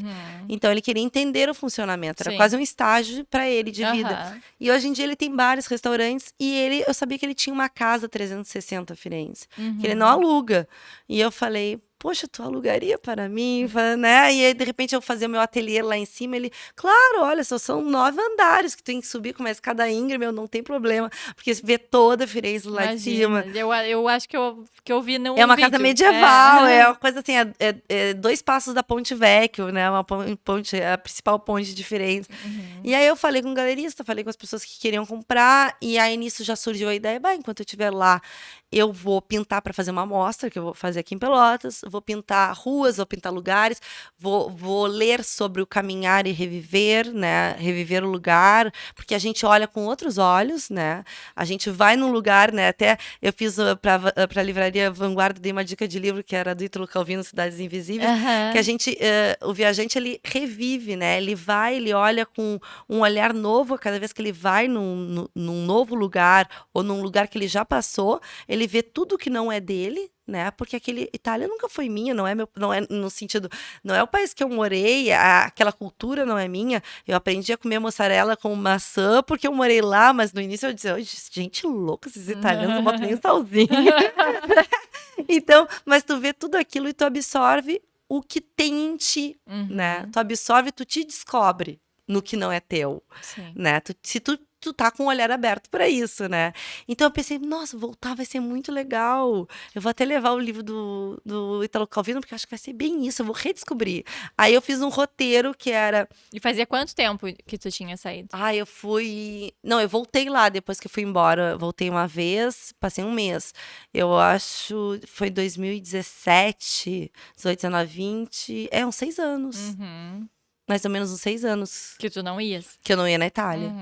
Então eu tava morrendo de saudade, nossa, meus amigos, né? Então, claro, eu comprei a passagem, comecei a me organizar no final do ano para ir em janeiro, então teve tempo, né, de eu organizar essa coisa, eu vou trabalhar no ateliê, vou pintar do ateliê, né, vou me organizar para ter uma produção lá, não queria parar, assim, não tava lá de férias, né, vou para trabalhar, vendi os mares, que também é tão legal na arte, né, poder trabalhar de qualquer lugar. E aí fui pra lá, montei esse mini ateliê, até recebi alguns clientes meus, a Cuca, que é super famosa do Mário Quintana, eu digo famosa uma professora que as crianças amam no Mário. Meus filhos, a Cuca Fresca. A Cuca foi lá em casa. Só o que eu escuto lá em casa, Cuca Fresca ativada. E a Cuca é uma cliente minha que me conheceu numa oficina da arquitetura, que eu faço parte do grupo PET da arquitetura, e eu dou oficinas de aquarela, junto com uma colega. E a Cuca, conhecia a Cuca, assim, e aí a Cuca me disse, Rami, eu vou estar na Itália no mesmo período que tu, então vem tomar um aperitivo na minha casa, no meu ateliê. Ela foi com o marido, o Tião, que é um querido, e os amigos deles fazer um aperitivo lá em casa, então no ateliê em Firenze, né? Então a gente vê como tudo se liga. De repente, se eu não tivesse arquitetura na minha vida, eu não teria tantas, né? A minha arte também não teria esse apoio de tantas pessoas aqui em Pelotas que eu tenho, né? Que me conheceram através da arquitetura por algum meio, né? Tudo vem pra somar, Tudo vem pra somar. Então, assim, é meio difícil pra mim agora te dizer assim, o que eu gosto mais de pintar, porque realmente eu sinto muito prazer no processo. Eu acho que o que eu gosto mesmo é a relação que eu tenho com os meus clientes, de desenvolver, de ter oportunidade de desenvolver projetos artísticos, né? Porque eu chamo, cada aquarela que eu pinto pra mim é um projeto, é uma coisa nova, né? Aí também as séries que eu faço, que como eu fiz, por exemplo, perto do Natal ano passado, eu pensei, poxa, tudo que é Natal eu fico meio frustrada que as pessoas veem um pessoal de fora e me pedem aquarelas e eu já tô com a agenda lotada, né? Não é, vou dizer que é ruim, não. Mas eu queria ter, então eu comecei a fazer as janelinhas, um pouquinho pelo documentário que tem, que é Janelas da Alma. É Janela da Alma do... me esqueci o nome do diretor, mas é um documentário lindo que eles ensinam até a fazer janelas de olhar. E aí eu pensei, um dia eu fui na Pampa, que elas são super parceiras, a Silvina tá sempre me dando ideias. Um dia a Silvina me deu uma tela em branco e disse, vai pintar acrílica, para de pintar aquarela um pouco, vai experimentar outras coisas, volta. E aí eu vi umas janelinhas, eu disse, nossa gente, parece janela isso aqui, né, pequenininha. E a Silvina me disse, leva essas aí de presente, testa, faz umas pequenininhas, né, até para ficar mais acessível. Claro, com o tempo eu tive reajuste nos preços, né? Hoje em dia, do preço que eu comecei, eu tô bem distante. Claro. E aí ela assim, que é uma coisa meio que valor de presente, quem sabe tu não faz para Natal, porque precisa disso, porque se tu vive de arte, o que eu digo assim, o artista que ele tem uma outra renda e ele é artista é uma coisa. Ele pode desenvolver a linguagem dele, pintar só o que ele quer, e ele vai ter uma outra renda. O que eu, pela minha experiência, sempre achei bem difícil. É difícil tu ver um artista bem engajado assim, porque acaba deixando de lado. Ou se essa outra renda é uma ocupação, aí essa ocupação, quando vê, ela ocupa muito espaço, e quando o artista vai pintar, ele não tem aquele tempo todo de prática. Então, o que eu vejo? Eu encontrei essa linha do meio, que é, eu tenho encomendas. Essas encomendas me ajudam a desenvolver a minha técnica. O contato com o cliente, as histórias que eles me contam, me ajudam a desenvolver a minha linha linha de pesquisa. Ambas me sustentam. Me sustentam 100% aquarelas. Hoje em dia eu não trabalho com curadoria, mas esporadicamente, se alguém me convida para fazer uma curadoria, eu digo, vamos lá, vamos fazer, né? Sabe fazer e pode, né? E gosto de fazer, assim, de prazer em fazer, ok, vamos lá, eu topo. Mas, então, uma coisa dá um suporte para outra. Então, eu acho importante, às vezes, também, o artista, ele conseguir ter esse olhar, ele ver, poxa, minha arte, eu posso vender assim, eu posso fazer assim. Então, nas janelinhas, foi uma coisa que me deu muito prazer de fazer, porque eu me sentei um dia e pensei, eu vou criar uma série. Janelas para o cassino, porque esse público que pedia janelinhas era mais do... Janelinhas, pediam aquarelas no final do ano, era mais do cassino. Sim. Aí disse, vou pensar do cassino. Aí fiz 4 ali, botei no Instagram, pensei, vamos ver se vender essas 4. Eu vendi 70 em 2 dias, né? Legal. Então eu digo assim, não é nem pelo número, né? Foram 68, depois quando eu cheguei no cassino me pediram mais 3, já tinha, né? Eu disse assim, e não é pelo número do que eu vendi. E pelo tempo que eu fiquei pintando elas, né? Na verdade, eu já tinha elas todas, eu fui pintando, deixei. Aos poucos eu vou vendendo isso. Durante um ano eu vou vender. E aí, cada uma é diferente da outra. Porque por mais assim, eu digo assim, eu posso pintar uma guarita. Tem até uma entrevista do Jô Soares, que é muito engraçada, que é uma artista que ele entrevista e ele fala assim: a senhora gosta de tucanos? Porque ela pintou muitos tucanos durante a vida, assim. Ela dizia, eu odeio tucano. Eu disse, mas como a senhora? Eu odeio, porque só me pediu pra pintar tucano. E claro, depois que eu tava com a guarita, eu tinha pintado tantas vezes, gente, olha os tucanos, eu já tô pintando essa guarita de olho fechado. Mas, né, é uma brincadeira engraçada, que eu digo assim, às vezes, né, a gente tem que deixar a coisa também mais leve, né? Às vezes não, acho que sempre. Mas, então, quando eu pego uma série assim pra fazer e eu vejo, tudo também tem um limite. Fiz essa série, agora não vou mais pintar isso, eu não pinto, né? E muita gente me pede pra pintar animais, me pede pra pintar coisas que estão fora da minha linha de pesquisa. E isso eu não pinto, mas desde o início. Sim. E não é. Só que assim, uma coisa que eu acho legal também de fazer, por exemplo, já aconteceu assim, de vir uma pessoa e dizer, Ramília, eu quero que tu pinte meu cachorro. Eu, gente, eu não pinto pets, eu adoro pets, mas eu não pinto teu cachorro. E acho que tem que ter tem que ter, senão caminho, tu te torna, né? aí tu te torna um artista comercial, que tu faz encomendas para. Sim. Então eu tenho técnica aquarela, eu uso a técnica aquarela para pintar o que tu me pedir. Não, eu tenho a técnica aquarela, mas eu conto uma história com as minhas aquarelas. Sim. Então, mas eu vou usar o exemplo desse pet como também, de repente, para um artista que esteja me escutando e passe por isso, que eu acho que foi uma solução que eu encontrei com os artistas que eu trabalhava na Itália. É tu conversar com a pessoa. E a minha agenda, ela já é feita com tempo de conversa. Né? Se eu agendo uma aquarela pra ti, eu digo, vou deixar 2 dias pra conversar com a Paula. E eu vou te chamar, e a gente vai conversar. E aí, também, dentro, né, se a pessoa quiser conversar, porque eu tenho também clientes que são bem pragmáticos. Sim, quero são isso, mais objetivos ali. Ok, tá tudo bem, tá joia. E aí mas tu quer um cachorro por quê? Porque a gente passeava no cassino, e aí ele faleceu já, e eu passeava pela manhã, nossa, a luz da praia da manhã é linda, né? É linda, sabe aquela luz do mar fica prateado? Poxa, então quem sabe a gente não faz a praia, o sol nascendo, essa luz no mar, e aí eu vou te fazer um pontinho, que tu vai saber, né, que é um cachorro, mas é um cachorro, porque na praia eu posso botar elementos, pessoas pegando sol, né, mas tá dentro desse contexto, tá dentro de uma paisagem, e tá dentro de uma história de memória, e eu não tô pintando um retrato de um pet, nada contra, mas eu não tô fugindo da minha linha. Sim, sim.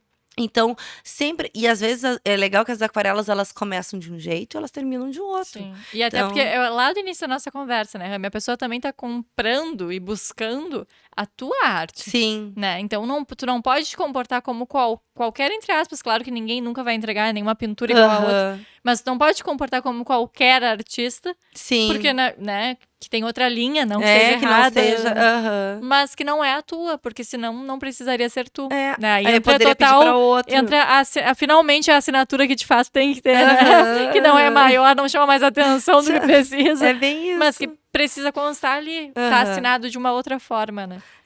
Então, é esse percurso que, assim, definir hoje o que me faz mais feliz na minha profissão, que é ser uma artista, eu acho que é tudo isso, né?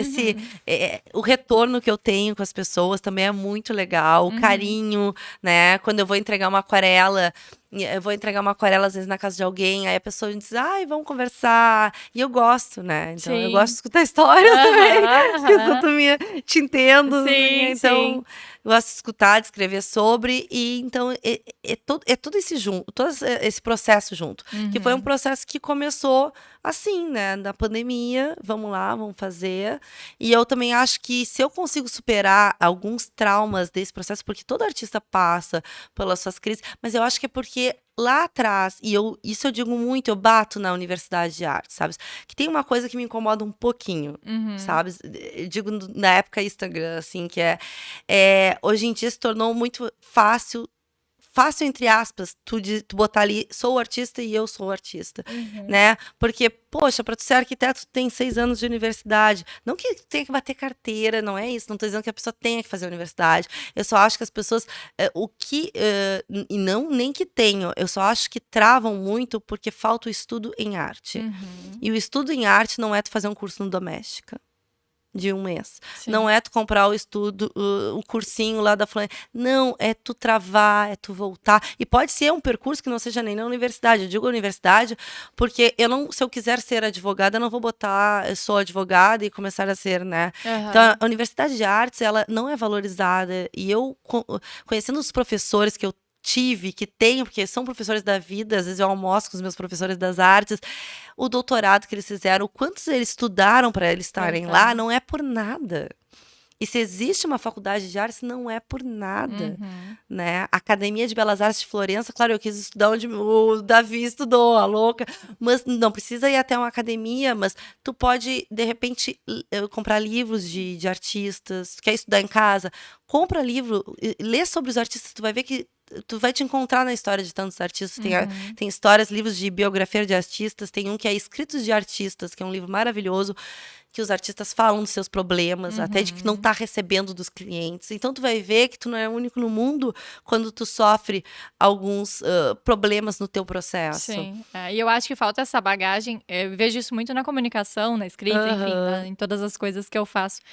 Quando a gente fica muito nervoso, muito inseguro, geralmente porque a gente não tá preparado. Sim. Claro que tem a insegurança, o nervosismo normal, como a gente dizia que é claro que eu fico um pouco insegura, mas também tem aquela, eu até quero escrever sobre isso no meu Instagram, ainda hoje estava pensando.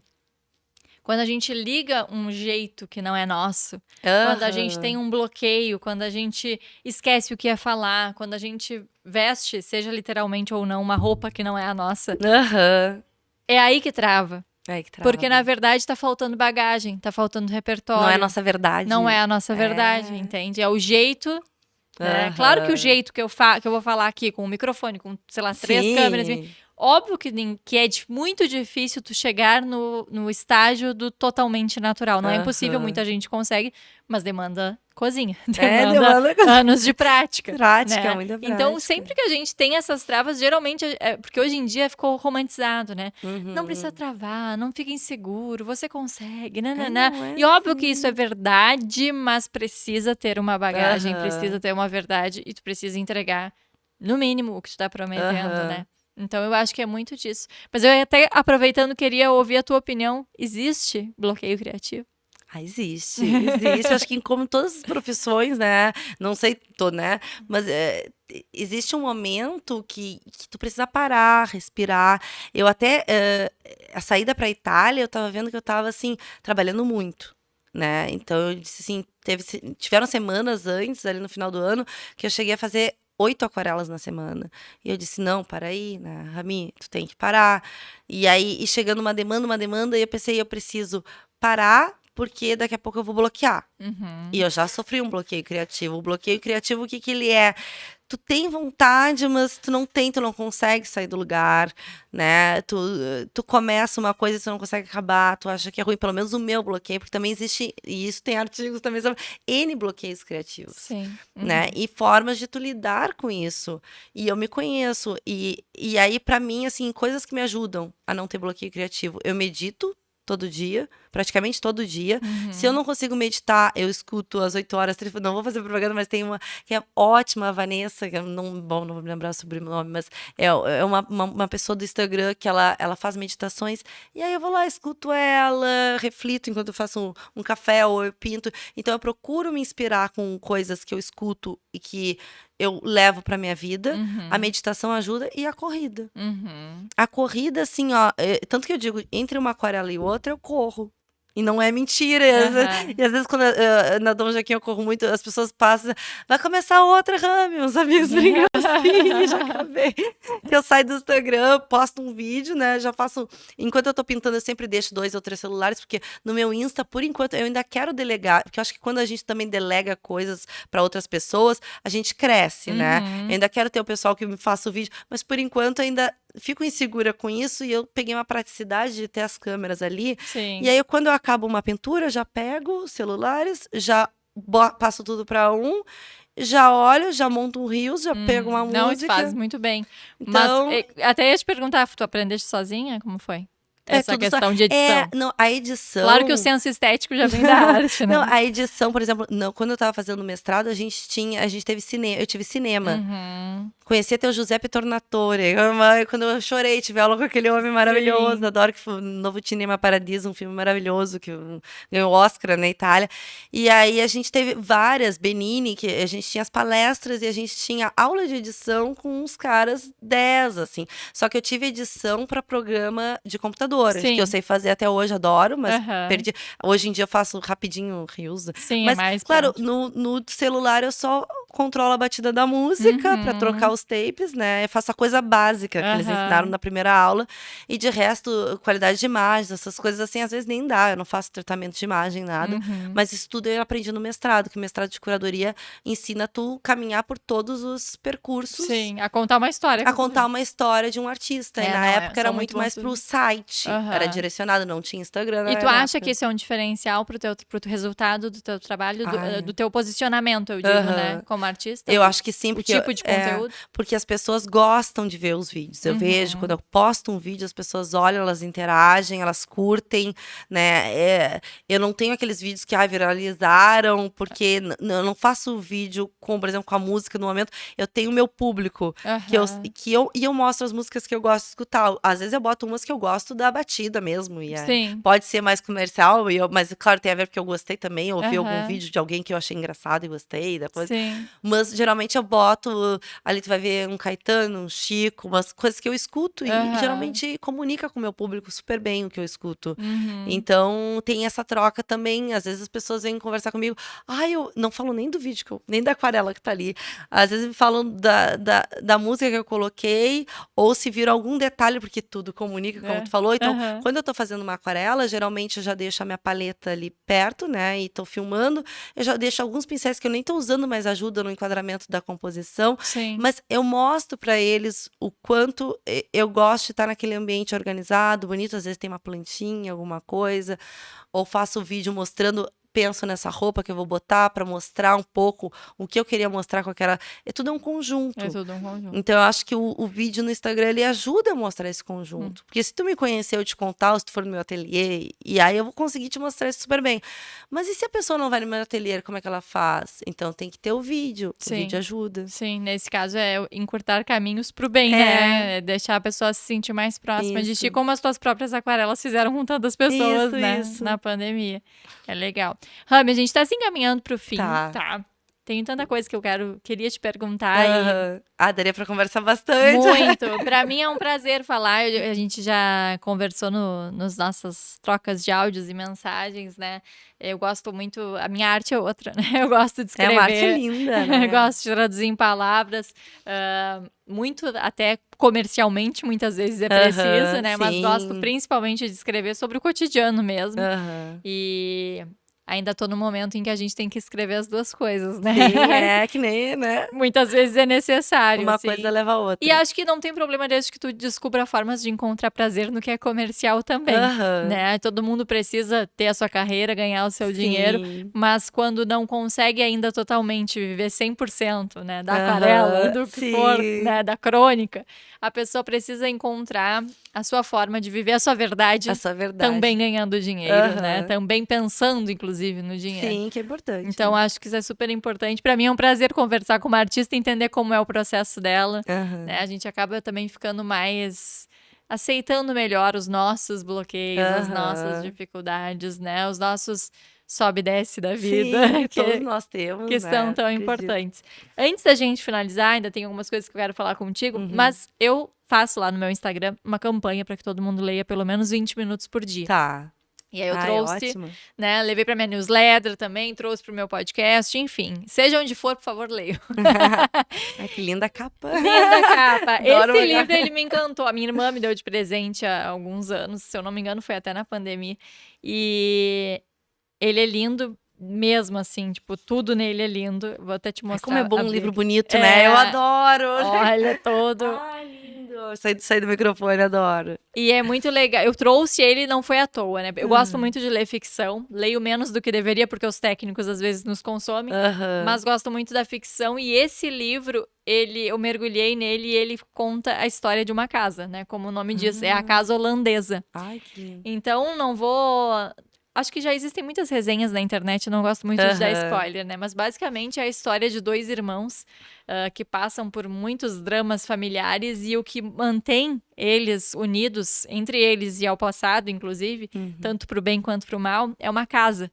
Então, na verdade, a protagonista do livro é a casa, né? Ele tem, claro, uma narração toda, mas a protagonista é a casa. E aí eu trouxe, não é porque já que tu pintas tantas casas... Certo, eu vou ler ele porque tem tudo a ver, né? Tem tudo a ver e é muito bom. E eu queria só ler aqui ó, essa partezinha, esse trechinho aqui atrás que diz: eu sentia a casa inteira sentada sobre mim, como uma concha que teria de carregar pelo resto da vida. Nossa, que lindo. Esse livro, assim, ele não é poesia, mas ele é uma poesia, né? Ele é poético. Então fica aqui a dica pro pessoal. A Casa Holandesa, quem estiver buscando uma ficção, ele é um livro bem intenso, assim, ele é um livro, não é um livro leve, mas ele é um livro bonito, acima de tudo. E queria saber como é que é o teu hábito de leitura, se tu tens o hábito, né? Então, eu gosto muito de ler, tu me falou até se eu tivesse alguma coisa para trazer, para indicar, eu resolvi trazer que é o meu livro de cabeceira, né? Esse é um livro que eu acho, assim... Tem que ter, não é que tem que ter, mas é lindo de ter em casa, na cabeceira da cama, ler de vez em quando, Eduardo Galeano, o livro dos abraços. Eu tenho. Esse livro eu comprei quando eu estava na faculdade de artes, então ele é bem velhinho, minha assinatura ainda era bem comprida, encurtei. E aí posso ler um trechinho de um que eu adoro? Os pedacinhos de papel, vou rasgando essa, que é o teste de um mar. Que é uma mensagem, acho que super bonita. O nome é A Função da Arte. Diego não conhecia o mar. O pai, Santiago, levou-o para que descobrisse o mar. Viajaram para o sul. Ele, o mar, estava do outro lado das dunas altas, esperando. Quando o menino e o pai, enfim, alcançaram aquelas alturas de areia, depois de muito caminhar, o mar estava na frente dos seus olhos. E foi tanta a imensidão do mar e tanto o seu fulgor que o menino ficou mudo de beleza. E quando finalmente conseguiu falar, tremendo, gaguejando, pediu ao pai: me ajuda a olhar. E eu acho que essa mensagem é linda, é o que eu tentei pontuar aqui na nossa conversa. O brilho do olhar, a forma com que a gente olha, a forma com que a gente descobre as coisas, não só na arte, na vida, no dia a dia, nas relações com as pessoas. Ajudar a olhar no sentido de entender a profundidade e a beleza das coisas. Porque eu acho que hoje em dia é tudo tão rápido, nos relacionamentos, nas conversas, no próprio Instagram que a gente falou tanto, que a gente perde isso. E ao perder isso, acho que se perdem sonhos, se perdem processos, se perdem coisas que podem ser lindas e mágicas, né? E eu acho que se hoje em dia eu consigo viver da minha arte, é porque eu voltei a olhar para minha arte com um olhar de sonho, voltei a acreditar em mim.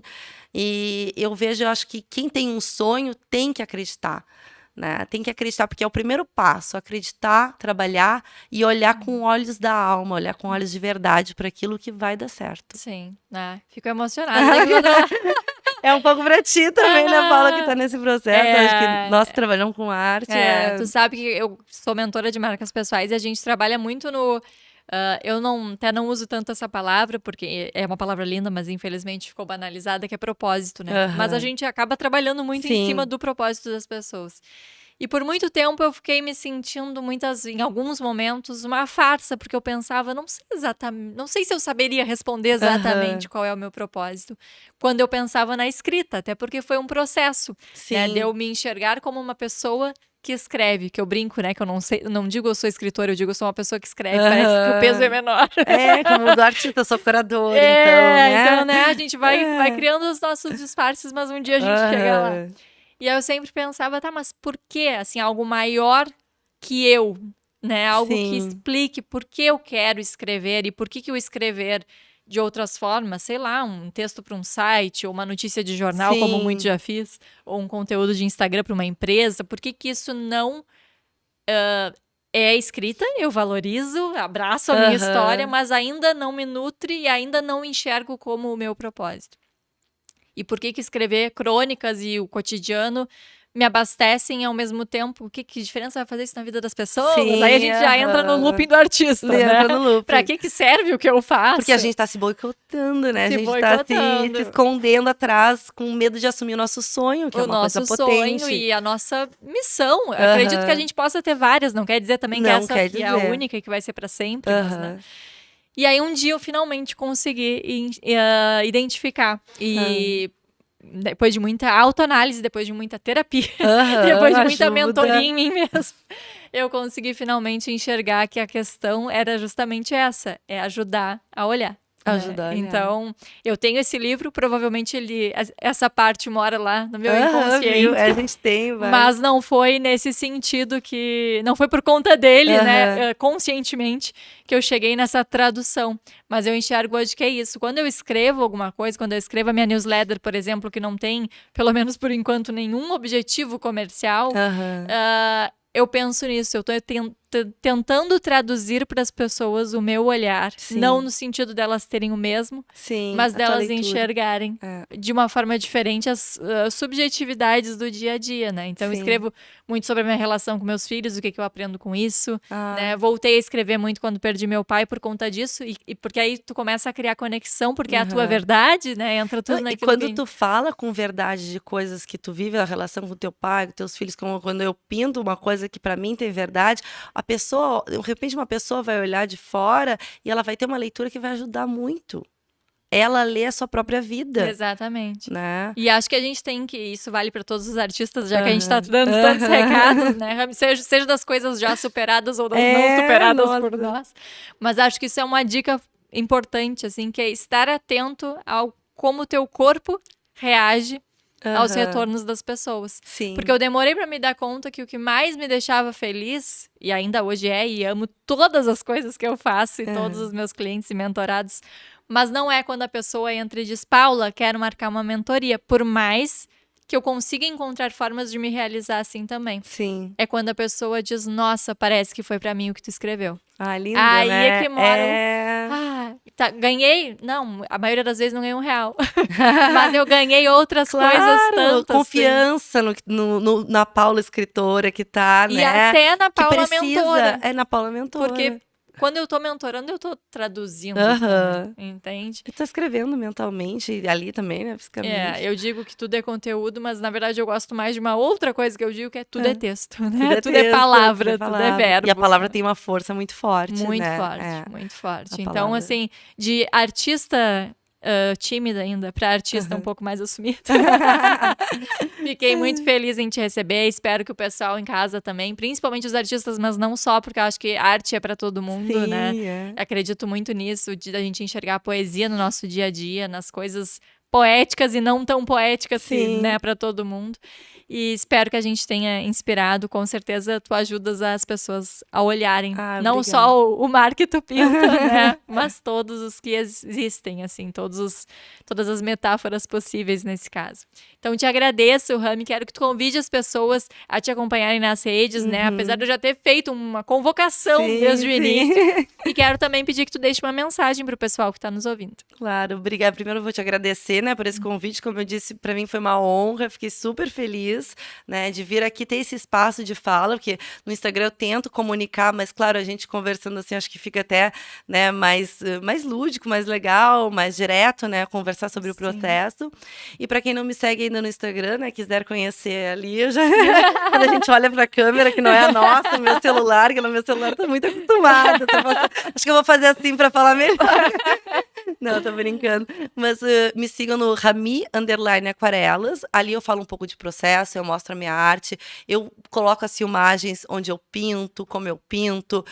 Mostro as mostras que eu tô fazendo, os lugares que eu tô indo. Ultimamente eu tenho mostrado também um pouquinho dessa relação do que eu faço nos meus tempos livres. Então, corrida, vou uma praia. Eu mostro um pouco, porque eu entendi que isso também é muito importante da gente mostrar, porque senão tinham pessoas que até que me perguntaram, mas tu passa 24 horas ali pintando dentro do teu como é, né? As pessoas precisam entender até o que nos abastece, né? E a mensagem que eu deixo para artistas, para não artistas, né? Porque quando eu vim falar aqui da minha arte, eu vim falar do meu sonho, né? Então, para vocês que têm um sonho, que pode ser qualquer profissão, ou que não seja uma profissão, pode ser ter um filho, pode ser algum objetivo na vida, né, direcionem com energia, com foco para o que vocês querem. Não interessa se vai demorar 30 anos para aquela coisa acontecer. Se tu fizer alguma coisa por dia para que isso aconteça, aos poucos ela vai acontecer. Então, colocar força, energia positiva e trabalhar para isso, né?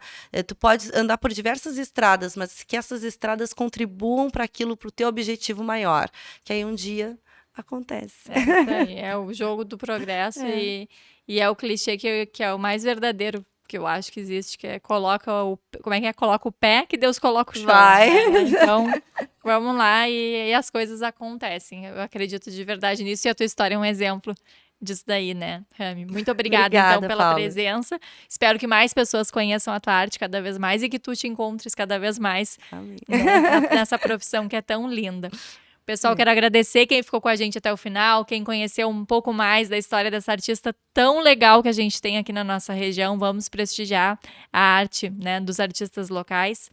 E quero agradecer também, claro, os nossos patrocinadores, Arezzo Pelotas, Fresh Laser Pelotas, Yoshake, Grace Barra Pelotas e Oral Unique. Muito obrigada por vocês nos apoiarem, né, tornarem possível que eu conte essas histórias junto a pessoas tão transformadoras, tão inovadoras, pessoas que fazem a nossa região acontecer.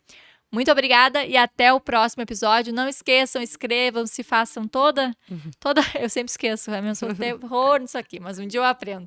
Façam a inscrição no canal, ativem lá o sininho, enfim, acompanhem as nossas histórias e também no Instagram. Até mais!